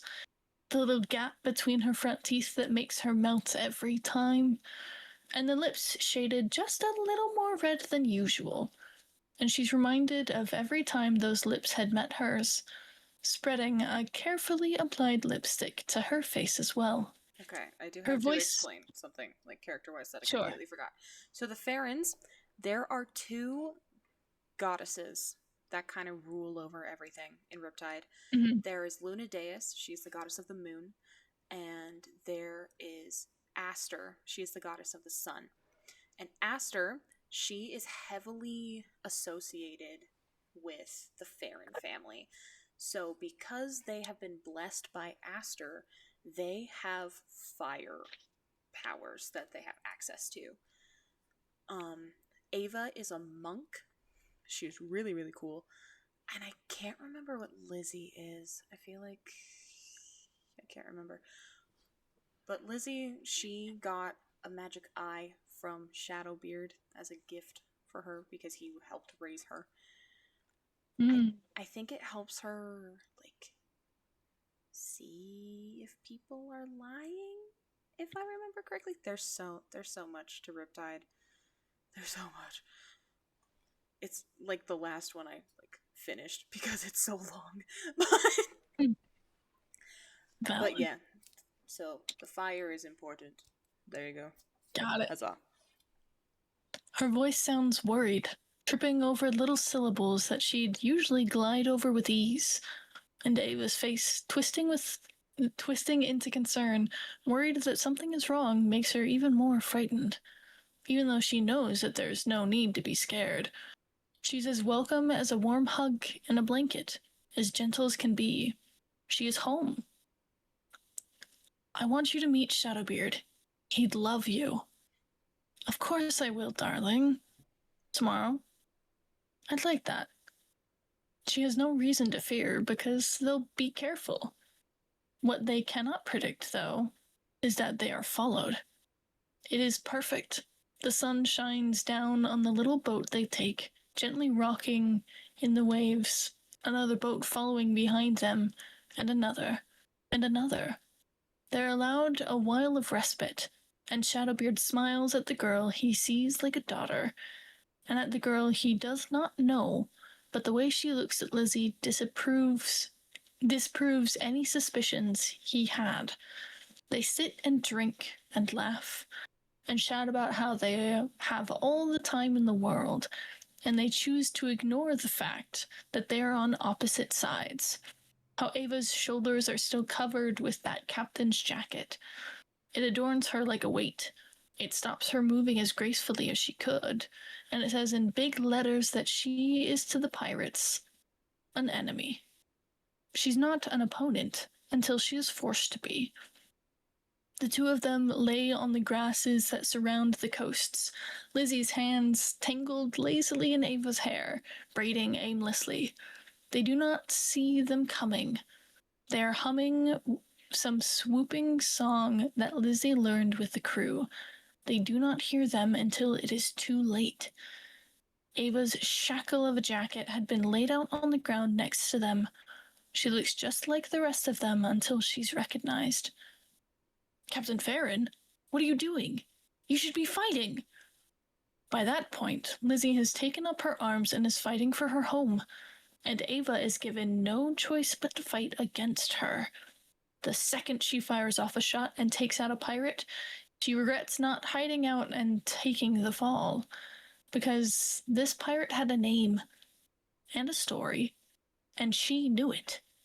He had a wife and 2 twin children he wanted to get home to, and she took that from them. It's as she hesitates after watching this man fall that she encounters Lizzie.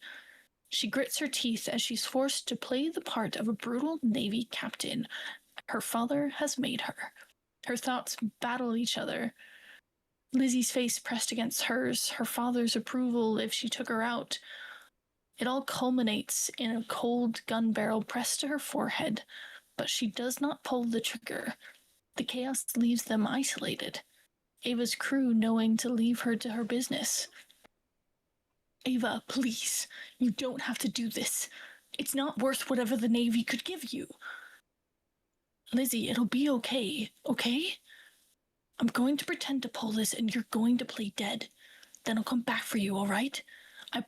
Her words of protection are broken with words that cut through the gunfire and the thud of a fallen man. Open fire! Take them both out if you have to! The gunfire is much closer. so much closer, as loud as 1,000 cannons, and the barrel is no longer against her head, its owner on top of her. Her hands grasp around Ava's shoulders to be met with the slick of blood. Immediately, she does what she was told. She plays dead, whispering just enough for Ava to hear. We'll get you out, okay? You'll be okay. Elizabeth, I need you to leave me, all right? You get out of here. You're strong. I'll only slow you down. Get to Caspian if he's still here. Get far away. I'll be okay, I promise. No, you won't be. I'm not going to leave you. You must, Lizzie. If you're going to live, you have to let me stay here. The Navy squad's attention elsewhere, Lizzie forces herself to stand, whispering a last, I love you, as she does. And then she's running and is gone. What she doesn't see is Ava grasping at her injuries, evaluating if they will be fatal. She takes up her dropped pistol and joins the fray again, fighting off old comrades in favor of new ones. Her hands are stained red from the blood of old friends, and yet she smiles as the bullets leave. She does not shoot to kill, but to remind the Navy that she's a damn good soldier. And now, a damn good pirate. White uniforms turned crimson with each blow flowering an injury, and she pushes them back to the shores every step of the way. By then, the pistol has fallen from her hand, but it does not matter. Her very presence turned against them sends them running with their tails between their legs. Once they're on their ships, and safely in the other direction, she lets herself rest. But she is not alone. There are hands here to help, admittedly, not many, as most of the pirates are gone or dead, but there are healers' hands. Each day that passes on the ship they fled on, affectionately named the Crescent Moon, Lizzie cries. She cries out wails of despair that discourage those with her to go near. But Caspian is not put off.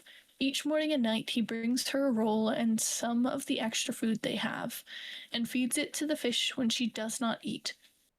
He stays up with her in the nights, saying he has to keep watch, which he does. But the ocean is not the only thing he keeps an eye on. He talks with her, more at her the first few days, about a cool fish he saw, or about the clouds, then about Ava. I loved her more than anything, you know. More than fucking anything.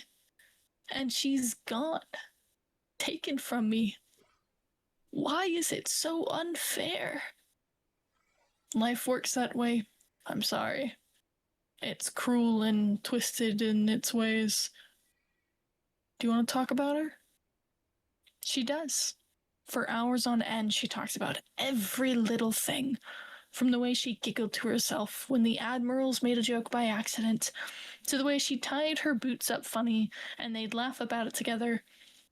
She speaks more to the ocean than to him, perhaps hoping the motions would take her love across the waves to her. It takes a few more days, but the fish stop getting rolls and other people start taking night watches.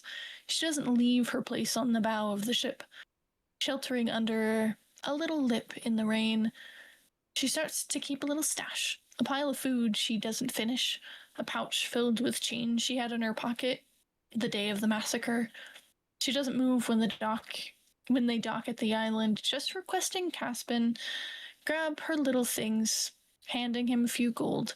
Eventually, she doesn't need to ask, as a bag appears at her feet after she'd forgotten to ask. A few wandering eyes start a rumor that she's the ghost of the Crescent Moon, and in a way, they're right. She'd left her life and soul on Shadowbeard's hideout and effectively haunted the ship, a husk of the great Elizabeth Lafayette. Eventually, mail piles up too, all of it unopened. They'd find me if they wanted to talk, she'd say. 6 months worth of papers and she does not touch, though the Dolphin's delivery is different this time. They seem to linger more than usual, as if waiting for her to open it. Fine. Once, she mutters to the creatures, who are just a sentient for her liking. She tears the envelope, first seeing the wanted posters for Caspian, and a few of the pirates on the ship she had not caught the names of, but she does not see her own. Perhaps the rumor that she's a ghost had worked in her favor, convincing the Navy she had died in the battle. And then there is the letter, scrawled across a ripped piece of parchment in quick handwriting. Lizzie, I don't know who you are, but the patient I've been caring for keeps asking for you. I hope this gets to the right Lizzie. I don't even know her name. Every time I ask, she just asks for you. I keep telling her I'll send for you, but this is the first time I've gotten my shit together enough, too. Come to this island. I marked it on the map I'm sending with this letter. Shadowbeard's hideout. Caspian, where are we going right now? Edison Kingdom. Why? Not anymore. We've got to go back to the hideout. Why? There's nothing there anymore. Ava's alive. She doesn't believe the words as they come out of her mouth, but she shouts them anyway, because if she can make the world hear it, maybe she will too. They do turn around almost immediately, make sail for the hideout, and the ghost of the crescent moon isn't so ghostly. She paces up and down the decks, checking the constellations in the night for their location, until it is in view. When the little island crawls over the horizon, it's almost unnoticeable, but Lizzie's eyes have been trailing the line for this speck, and it's beautiful. She urges the waves to carry them forward, encouraging the wind to fill their sails and force them through the water, back to the place of the massacre, back to her. They hit the banks on the island not too long after, and she practically launches over the railings the moment they do. She runs one foot in front of the other, her hair bouncing with the sudden motion and wind. The door of the little hideout could have fallen off its hinges with how hard she flung it open, tears falling already. And there she is. She lays slumped against a wall, shoulder wrapped tightly in gauze and dressings, her discarded navy uniform crumpled up in a corner. The light from the door startles her just a bit, pushing her grown-out, unkempt hair from her eyes as they focus on the figure in the door and fill with tears as well. Lizzie. My Lizzie. Oh, I didn't think you'd come back for me, she says gently, standing on unsteady legs. In an instant, she's wrapped in Lizzie's arms. I would never. I'd always come back to you, love, she says into her tunic. I thought you were gone. I always thought you'd get out. I had to get you out. You wouldn't have left if you thought I'd come with you. It would have just led them to you. Never do that again, okay? But I'll always come back for you. Always. And for a moment, a martyr and a ghost held each other, and the martyr came back with a new cause, and the ghost had her soul returned. Oh my god. Oh, that's beautiful. Oh, that's beautiful. Oh my that's getting kudos. Oh. That's beautiful. Oh, that was beautiful. Alrighty, what's next?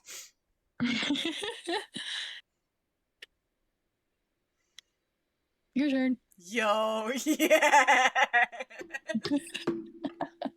What is it? Basilisk Spa Night. This is one of mine. To give you a break, because that one was on the longer side. Okay, so this is also from the Just Roll With It podcast. This is from the show Judgment. And it is based in... Actually, is this a different AU? No, it's just alternate events. Okay. So this one is based in the land of Alcoast. And the premise is there has been a regicide, and these 4 characters have the blame placed on them. And so, like, throughout the campaign, you're just trying to figure out how to get their name clear of this. So you have Buck Barker, who is Southern Sweetheart. He sings. I know, Buck. You've cosplayed Buck. Yes, I have. Yes, I have. I've also cosplayed Ava. Yes. I know Joe. some of it. Jaguar Joe is a big what a name. 3'11" salamander. White salamander. He's great. He has a white fedora that has a band of like Guy Fieri flames around it. He's got I think he has like a white coat that also has like flames that are matching and everything. He is Australian. He basically is if a Discord mod, not Discord, if a Reddit mod had an Australian accent and was a big salamander. That's so stupid. Jaguar Joe is my favorite. He's beautiful. You have Mel, who I have also cosplayed. She is a punk. Why Australian accent in quotation marks? It's a characterized Australian accent. I see. Mm-hmm. And then you have Payon Pestifus, who is a Yanti person. Oh, you say Yanti? Yeah, is it not? I say Yuanti. That makes sense. He sounds more New Zealander to me. I'm Australian. Potato, tomato. That makes sense. They both sound so similar to me that I lump them, which isn't good. Hi, Birdie. We have a hydrate. Oh, we have a hydrate? Why did it ban the word pookie? I don't know. It's not flagged in my chat. That's a you problem. Well, literally 1984. Posture check. All right.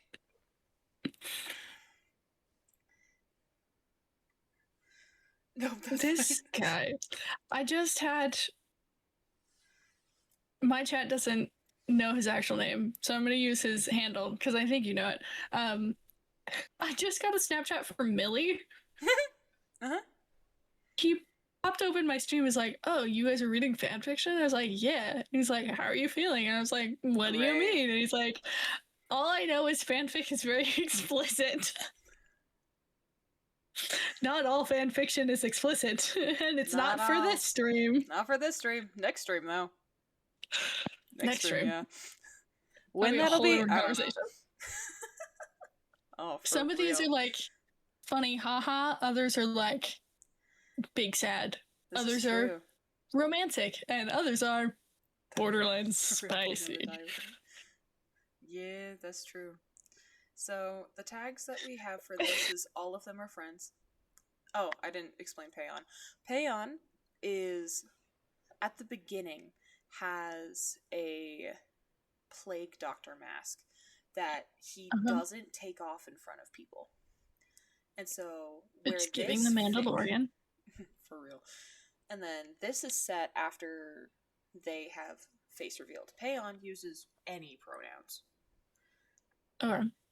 To quote Payon Pestifus, all of them seem fun. End quote. It was great. It was wonderful. Only reason that conversation came up was Jaguar Joe said, "What is your pronouns?" It was great. It was wonderful. Donkey and Dragon almost got us there. You're so right. You're so right. They fiddled and diddled. It was explicit. All right, so that's the tags not on explicit. This is yes, it is. Yes, it is. I don't want to hear anything else about Donkey. That was the most explicit. Suggestive at most. That is the most I ever want to hear about Donkey. Okay, that was the most explicit thing I ever had to hear. So we have Fluff, Basilisk, Payon Pestifus, multiple pronouns for Payon Pestifus, set after episode 15, which is the face reveal. In the Ambition Warehouse. I can't. Doodle, stop it. No! Doodle, why? Oh, why do you do this to me? Non-sexual nudity. Okay, I think this will be the last one for tonight because I'm realizing it is 10:16 and I have to go to work tomorrow. This is true. Doodle, we're locking the fuck in. This is non-sexual nudity. I need you to be a Puritan, okay? I'm sorry. Nudity is never non-sexual. I know. I think I should tag that, but Payon just takes their shirt off. Some swearing, no beta. Payon just revealed their face and wouldn't mind help shedding, because they are part snake. I wrote something! Everyone cheer! Yay! No chapter indents. It's not too bad. Okay. Payon stared blankly through the window of the party's small hideout. Through the layers of blur, they can make out very few figures traversing the dark streets below. Aside from the silhouettes marching below, any souls spared by the mosquito. Oh, by the way, I forgot about that. So there. So the how do I explain that? Souls can be sucked out by the mosquitoes that they have made, and they are collecting all of the souls to like bring someone back, if I remember right. I haven't watched this in so long. But soul mosquitoes, those are a thing. Just thought I should let you know. We're smart enough to stay holed up. She can at least save them.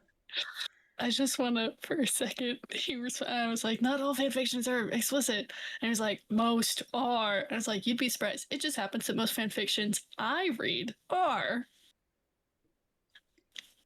True. This is true. Same. Angle of the Dangles. It's actual technically. I also opened your stream so that I can read along with you. Alright, perfect. Wonderful, wonderful. So my stream, you just get to see my beautiful face. Hell yeah.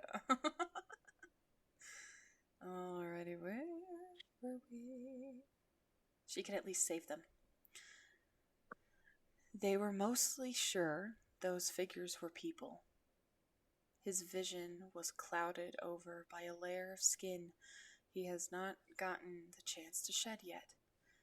On top of her barely passable vision, she has not been able to unwind her wings for...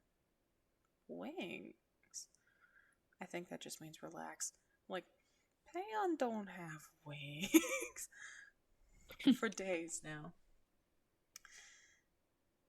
They may be small and unusable, but they were still a part of him. Living in the palace, they did not have to hide their wings. Wait, does a basilisk have wings? Sometimes. Okay, I think that was the thing. Basilisk, yeah, never mind. I'm thinking about this all wrong. So, Payon in this has wings, and I was not prepared for that.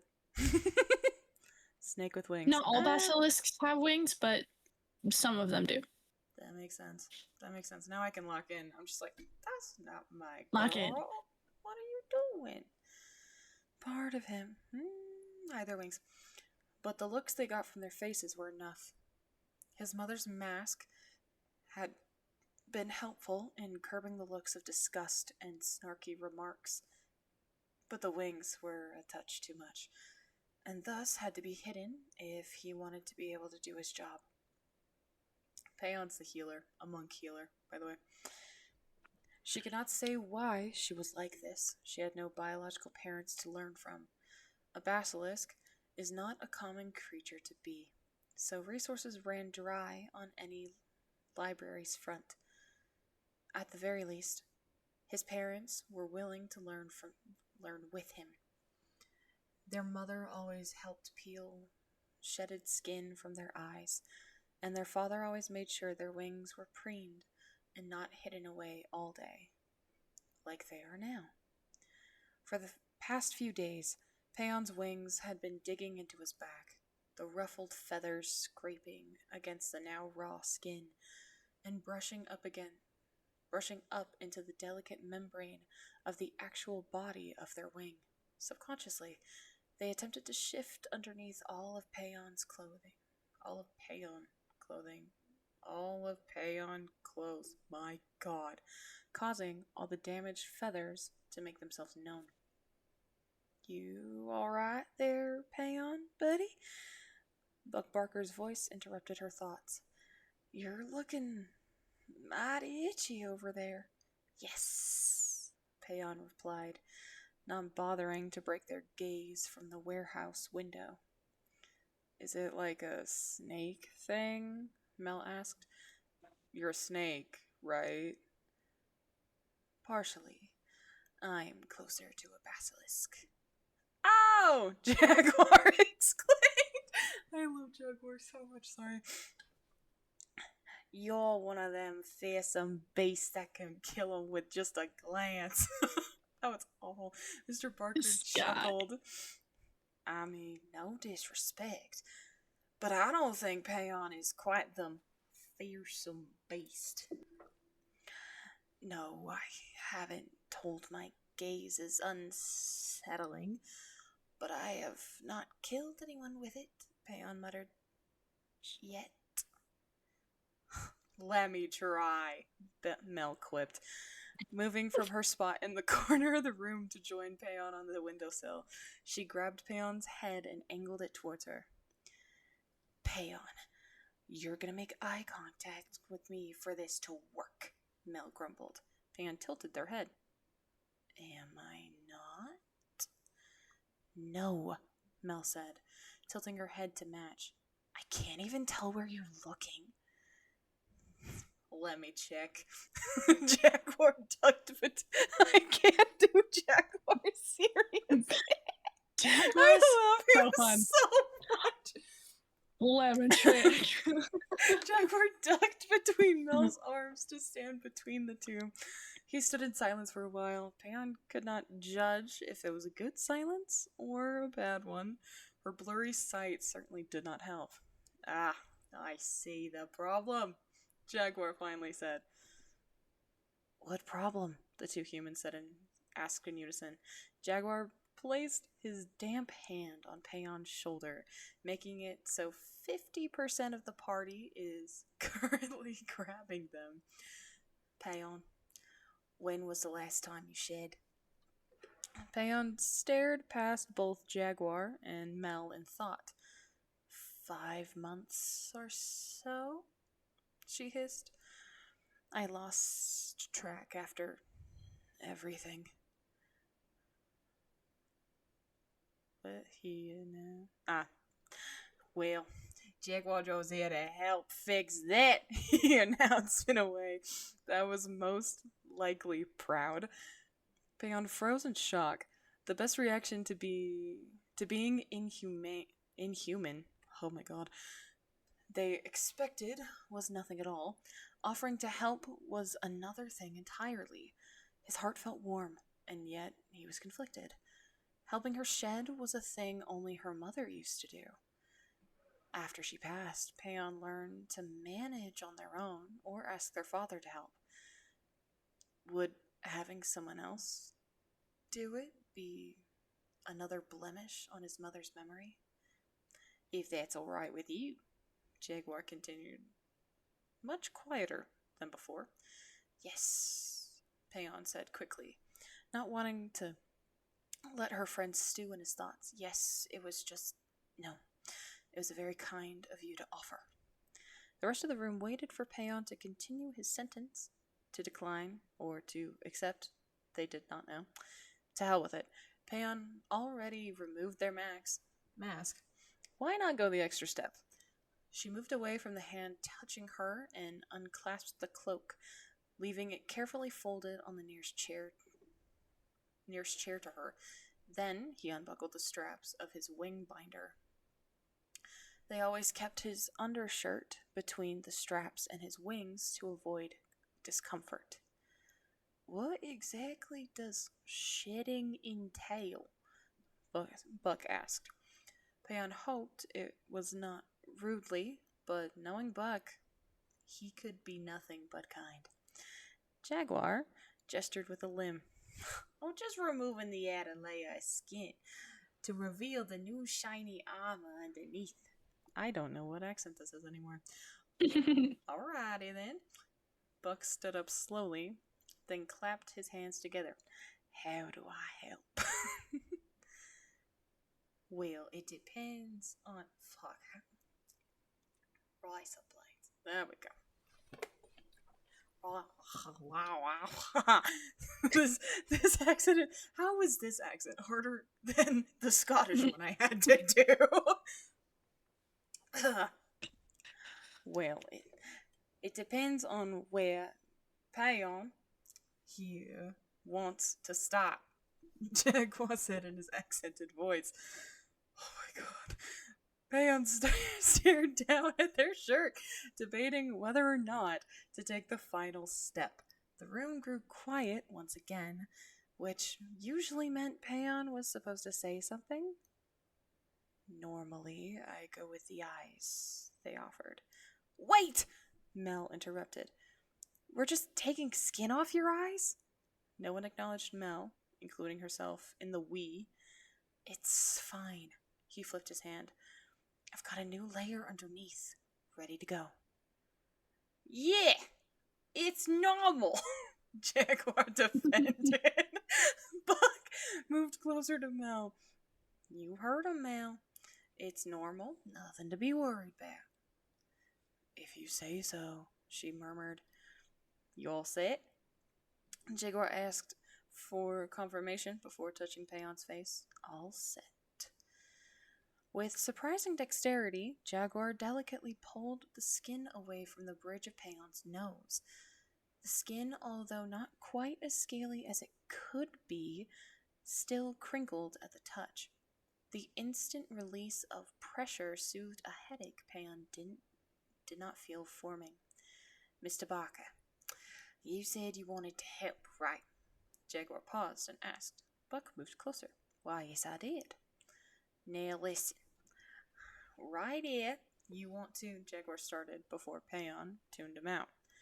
Jaguar was being careful enough that Payan felt confident that he could relax and not get ripped apart. Another set of hands, most likely Buck, joined Jaguar in removing the skin from her eyes.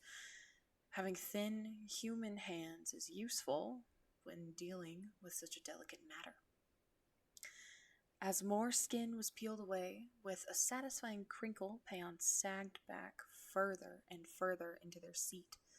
The permanent slouch of her spine unfurled, and rested against the cool window pane.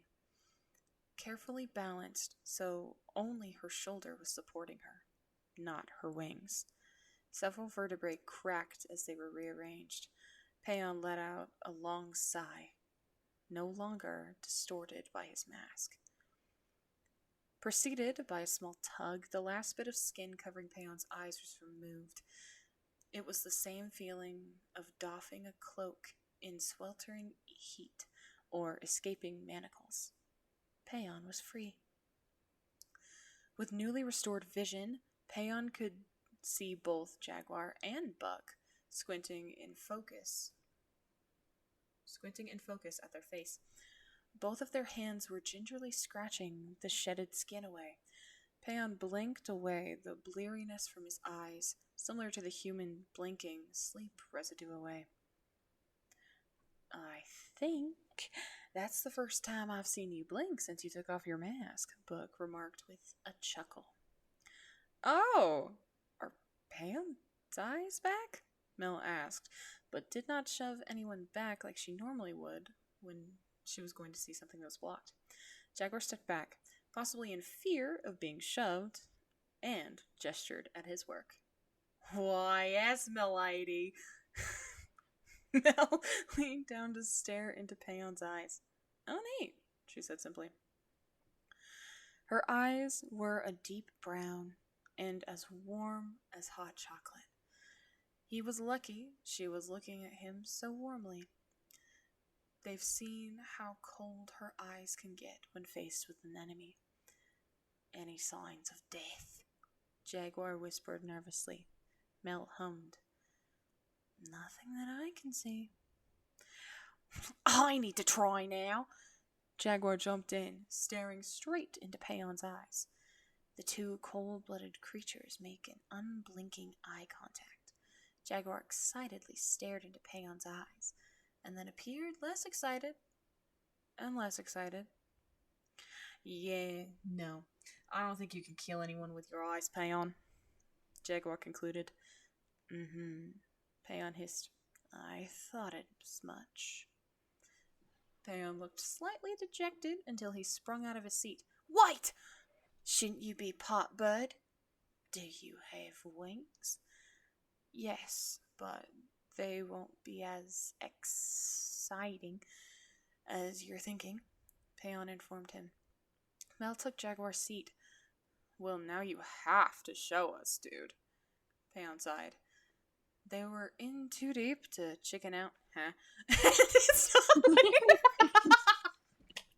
It's not like they are going to judge them, right? Peon blinked away her unwanted thoughts, then wordlessly removed her undershirt. Oh my god. With all their bindings removed, Peon's wings stretched to their fullest. Brownish and white feathers fluttered out. The days of constant pressure and lack of preening have certainly taken their toll on his wings. The muscles were sore as they reached for positions they had not been able to in days. She hissed slightly, in equal parts soreness and relief. Oh, Mr. Barker crooned. Ain't they just the cutest? Mel grabbed Peon's shoulders faster than any punch she ever threw. Peon, where are your tits? Now, Mel, you can't just ask someone where their tits are.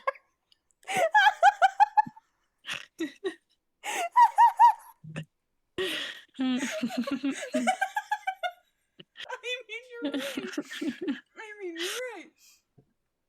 right.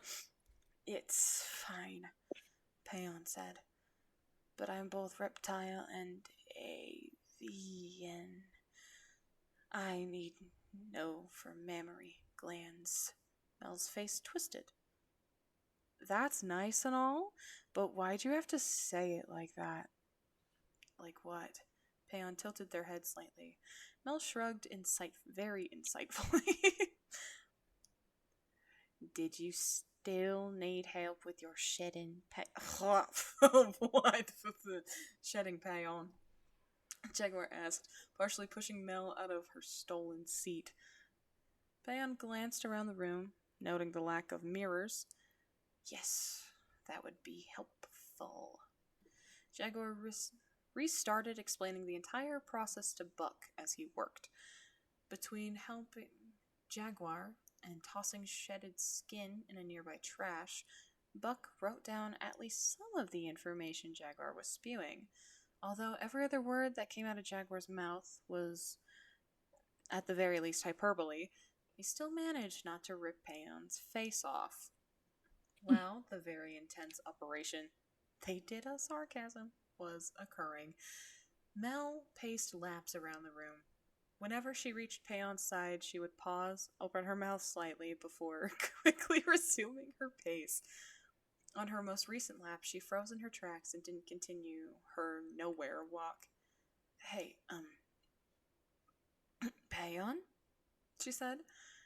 Absent of a snark to Peon's knowledge, Peon turned their gaze, but not their face to Mel. Yes. Yeah, turning your eyes and not your body or face. That makes sense. Do you think... would you let me touch your wings? It's just like they're so... Mel sputtered.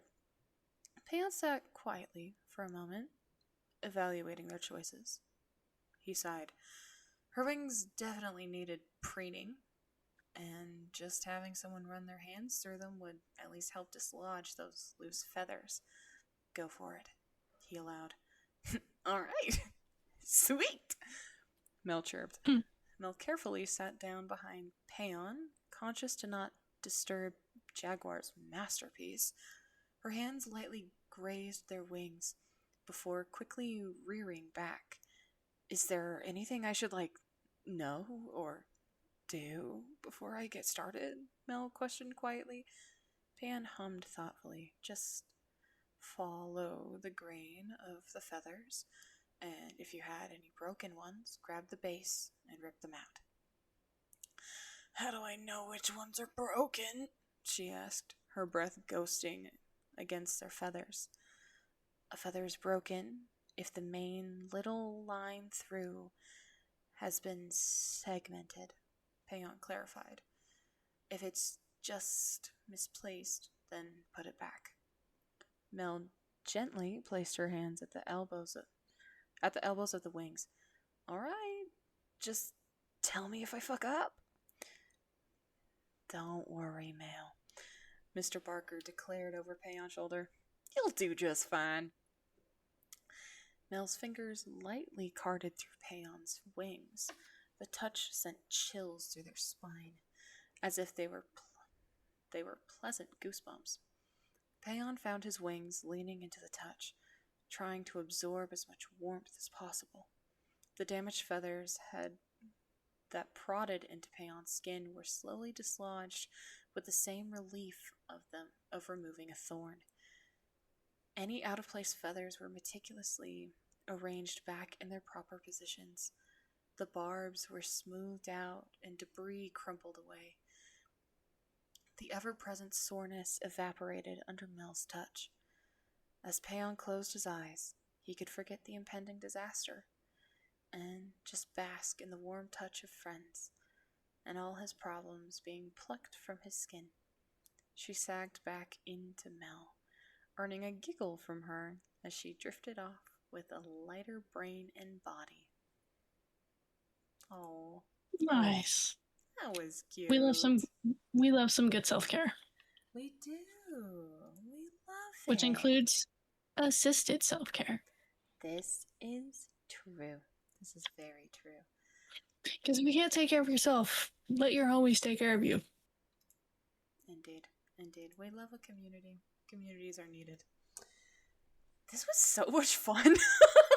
This was a lot of fun. This was so much fun. I think this is gonna have to become a series. I think it has to. This was, oh my god, this was so much fun. Yeah, these are ones that'll be like, I get off of work, I get home, we hop straight into it to give us more time to do stuff. Mm-hmm. Unless it's a Friday, in which case I don't work on Saturday, so we can go as late as my conscious self will allow. Then it can be like a sleepover vibe. And yeah. We can get like. We'll just have to start like collecting stories and like having people recommend us stuff, and we can go outside of just fan fiction, just some like actual stories. Yes. Oh my god. There's a couple. Because I know some people that would be really cool to read together. Actually. I know some people would love to hear me. I've had some interest in reading Greek myth stories. Ooh, hell yeah. Hell yeah. But yeah, if this is something that, like, people are interested in, like, you would like to watch every once in a while, we could do another one of these. Hell yeah. But if nobody else wants it... Yeah. I mean, they at least want NSFW one. We know that. Well, we're gonna look into some of the like copyright and restriction stuff to see like how far we can get on those, especially because we're not showing any imagery, so it could potentially be okay. But we're gonna do some looking into it. Another thing we've been thinking about doing is some reactions to stuff. But we don't know how the copyright stuff works for that.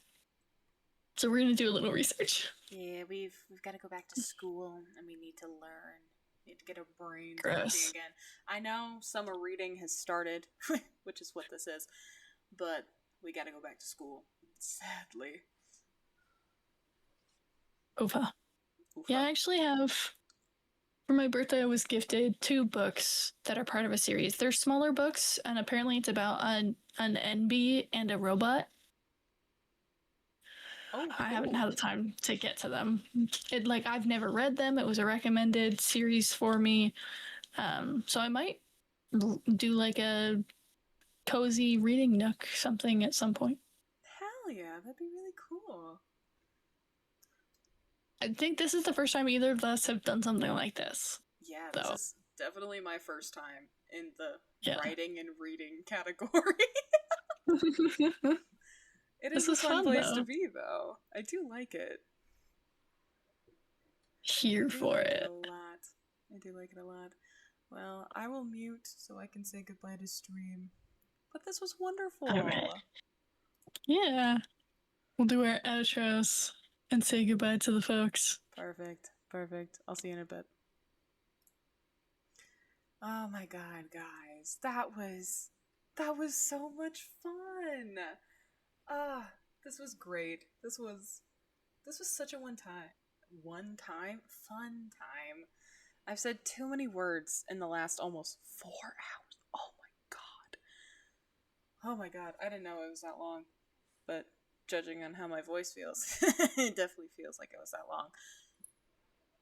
For sure feels like it was that long. But I hope you guys liked this. This was a really last minute idea that we decided to do. And I'm really glad that we did. Mostly because it meant I didn't have to learn how to play a new game and be bad at it. Because that's always stressful. But who needs verbs? Vibes only now. Exactly. Well, I don't need to speak in the English language. I just gotta vibe. And you'll get it. And it'll be amazing with how it works that way. But yeah, I think in the future I want to do more of these so I can do it again. Maybe, I don't know. I don't exactly know how we'll collect like fan fiction or material that we want to do, but either way, it was fun. It was a fun little project to do today, just asking some of the fic writers, being like, hey, is it okay? That would be kind of cool if it was okay. But I think we did good. We'll just write more. Exactly. In my Discord, there is a writing channel. That could be something we do. I could be like, hey, I'm gonna read your submissions and be all, have you not looked at my Discord? There's so many channels. There's so many. Lee! You gotta know. To the chats. There's memes, there's art, there's fan art, there's food channel. Doodle loves the food channel. Makes some pretty cool stuff. There's interest, there's music recs, there's movie spoilers, TV shows. There's so much in there. There's so much. You just gotta explore. It's there for the taking. But it's okay. We have different things. I'm putting in the work. And you didn't even notice. The hard work. How dare you? But yeah, this was really fun. And now that summer is coming, I will be looking for a different job. And in the time that I don't have a job, I think this summer is going to be really, really fun. KJ and I have some in-person videos that we want to do this summer. We have some really cool ideas, and hopefully you guys will like them. End of June, I have a 2-day stream with Blue, and we are going to do the Quarry in cosplays, and we're gonna make some peanut butter pops, since that's part of the Quarry and everything. It's gonna be really cool. We're both really, really excited for that. She's gonna be doing art for it. We're gonna do some promo for it. It's gonna be so cool. It's gonna be incredible. hopefully later this summer, we will have the first episode of Hometown Rot come out, and that is really cool. I'm really excited to show that with you guys. Lee and I and RO and M have worked tirelessly on that, and I'm excited to finally show off the work that we have for that. But yeah, we're gonna play some games. We're gonna apparently read some more fan fiction. We're gonna be really cool. We're gonna be really cool this summer. We're gonna vibe. And I'm so excited to do that with all of you. Love these things for you. But yeah, thank you guys for an awesome stream. This was a wonderful time. And I will see you guys later. Have a great night. Make sure you're hydrated. Make sure you eat. If it's nighttime, make sure you sleep. If end of work day, middle of work day, I hope you get home safely. But yeah, I'm hydrated and gay. I've had lunch. Perfect. I'm so glad. Time to work on HDR? Yes, we work on HDR! Hell yeah. But yeah, thank you for a fun time tonight. I'll see you guys later.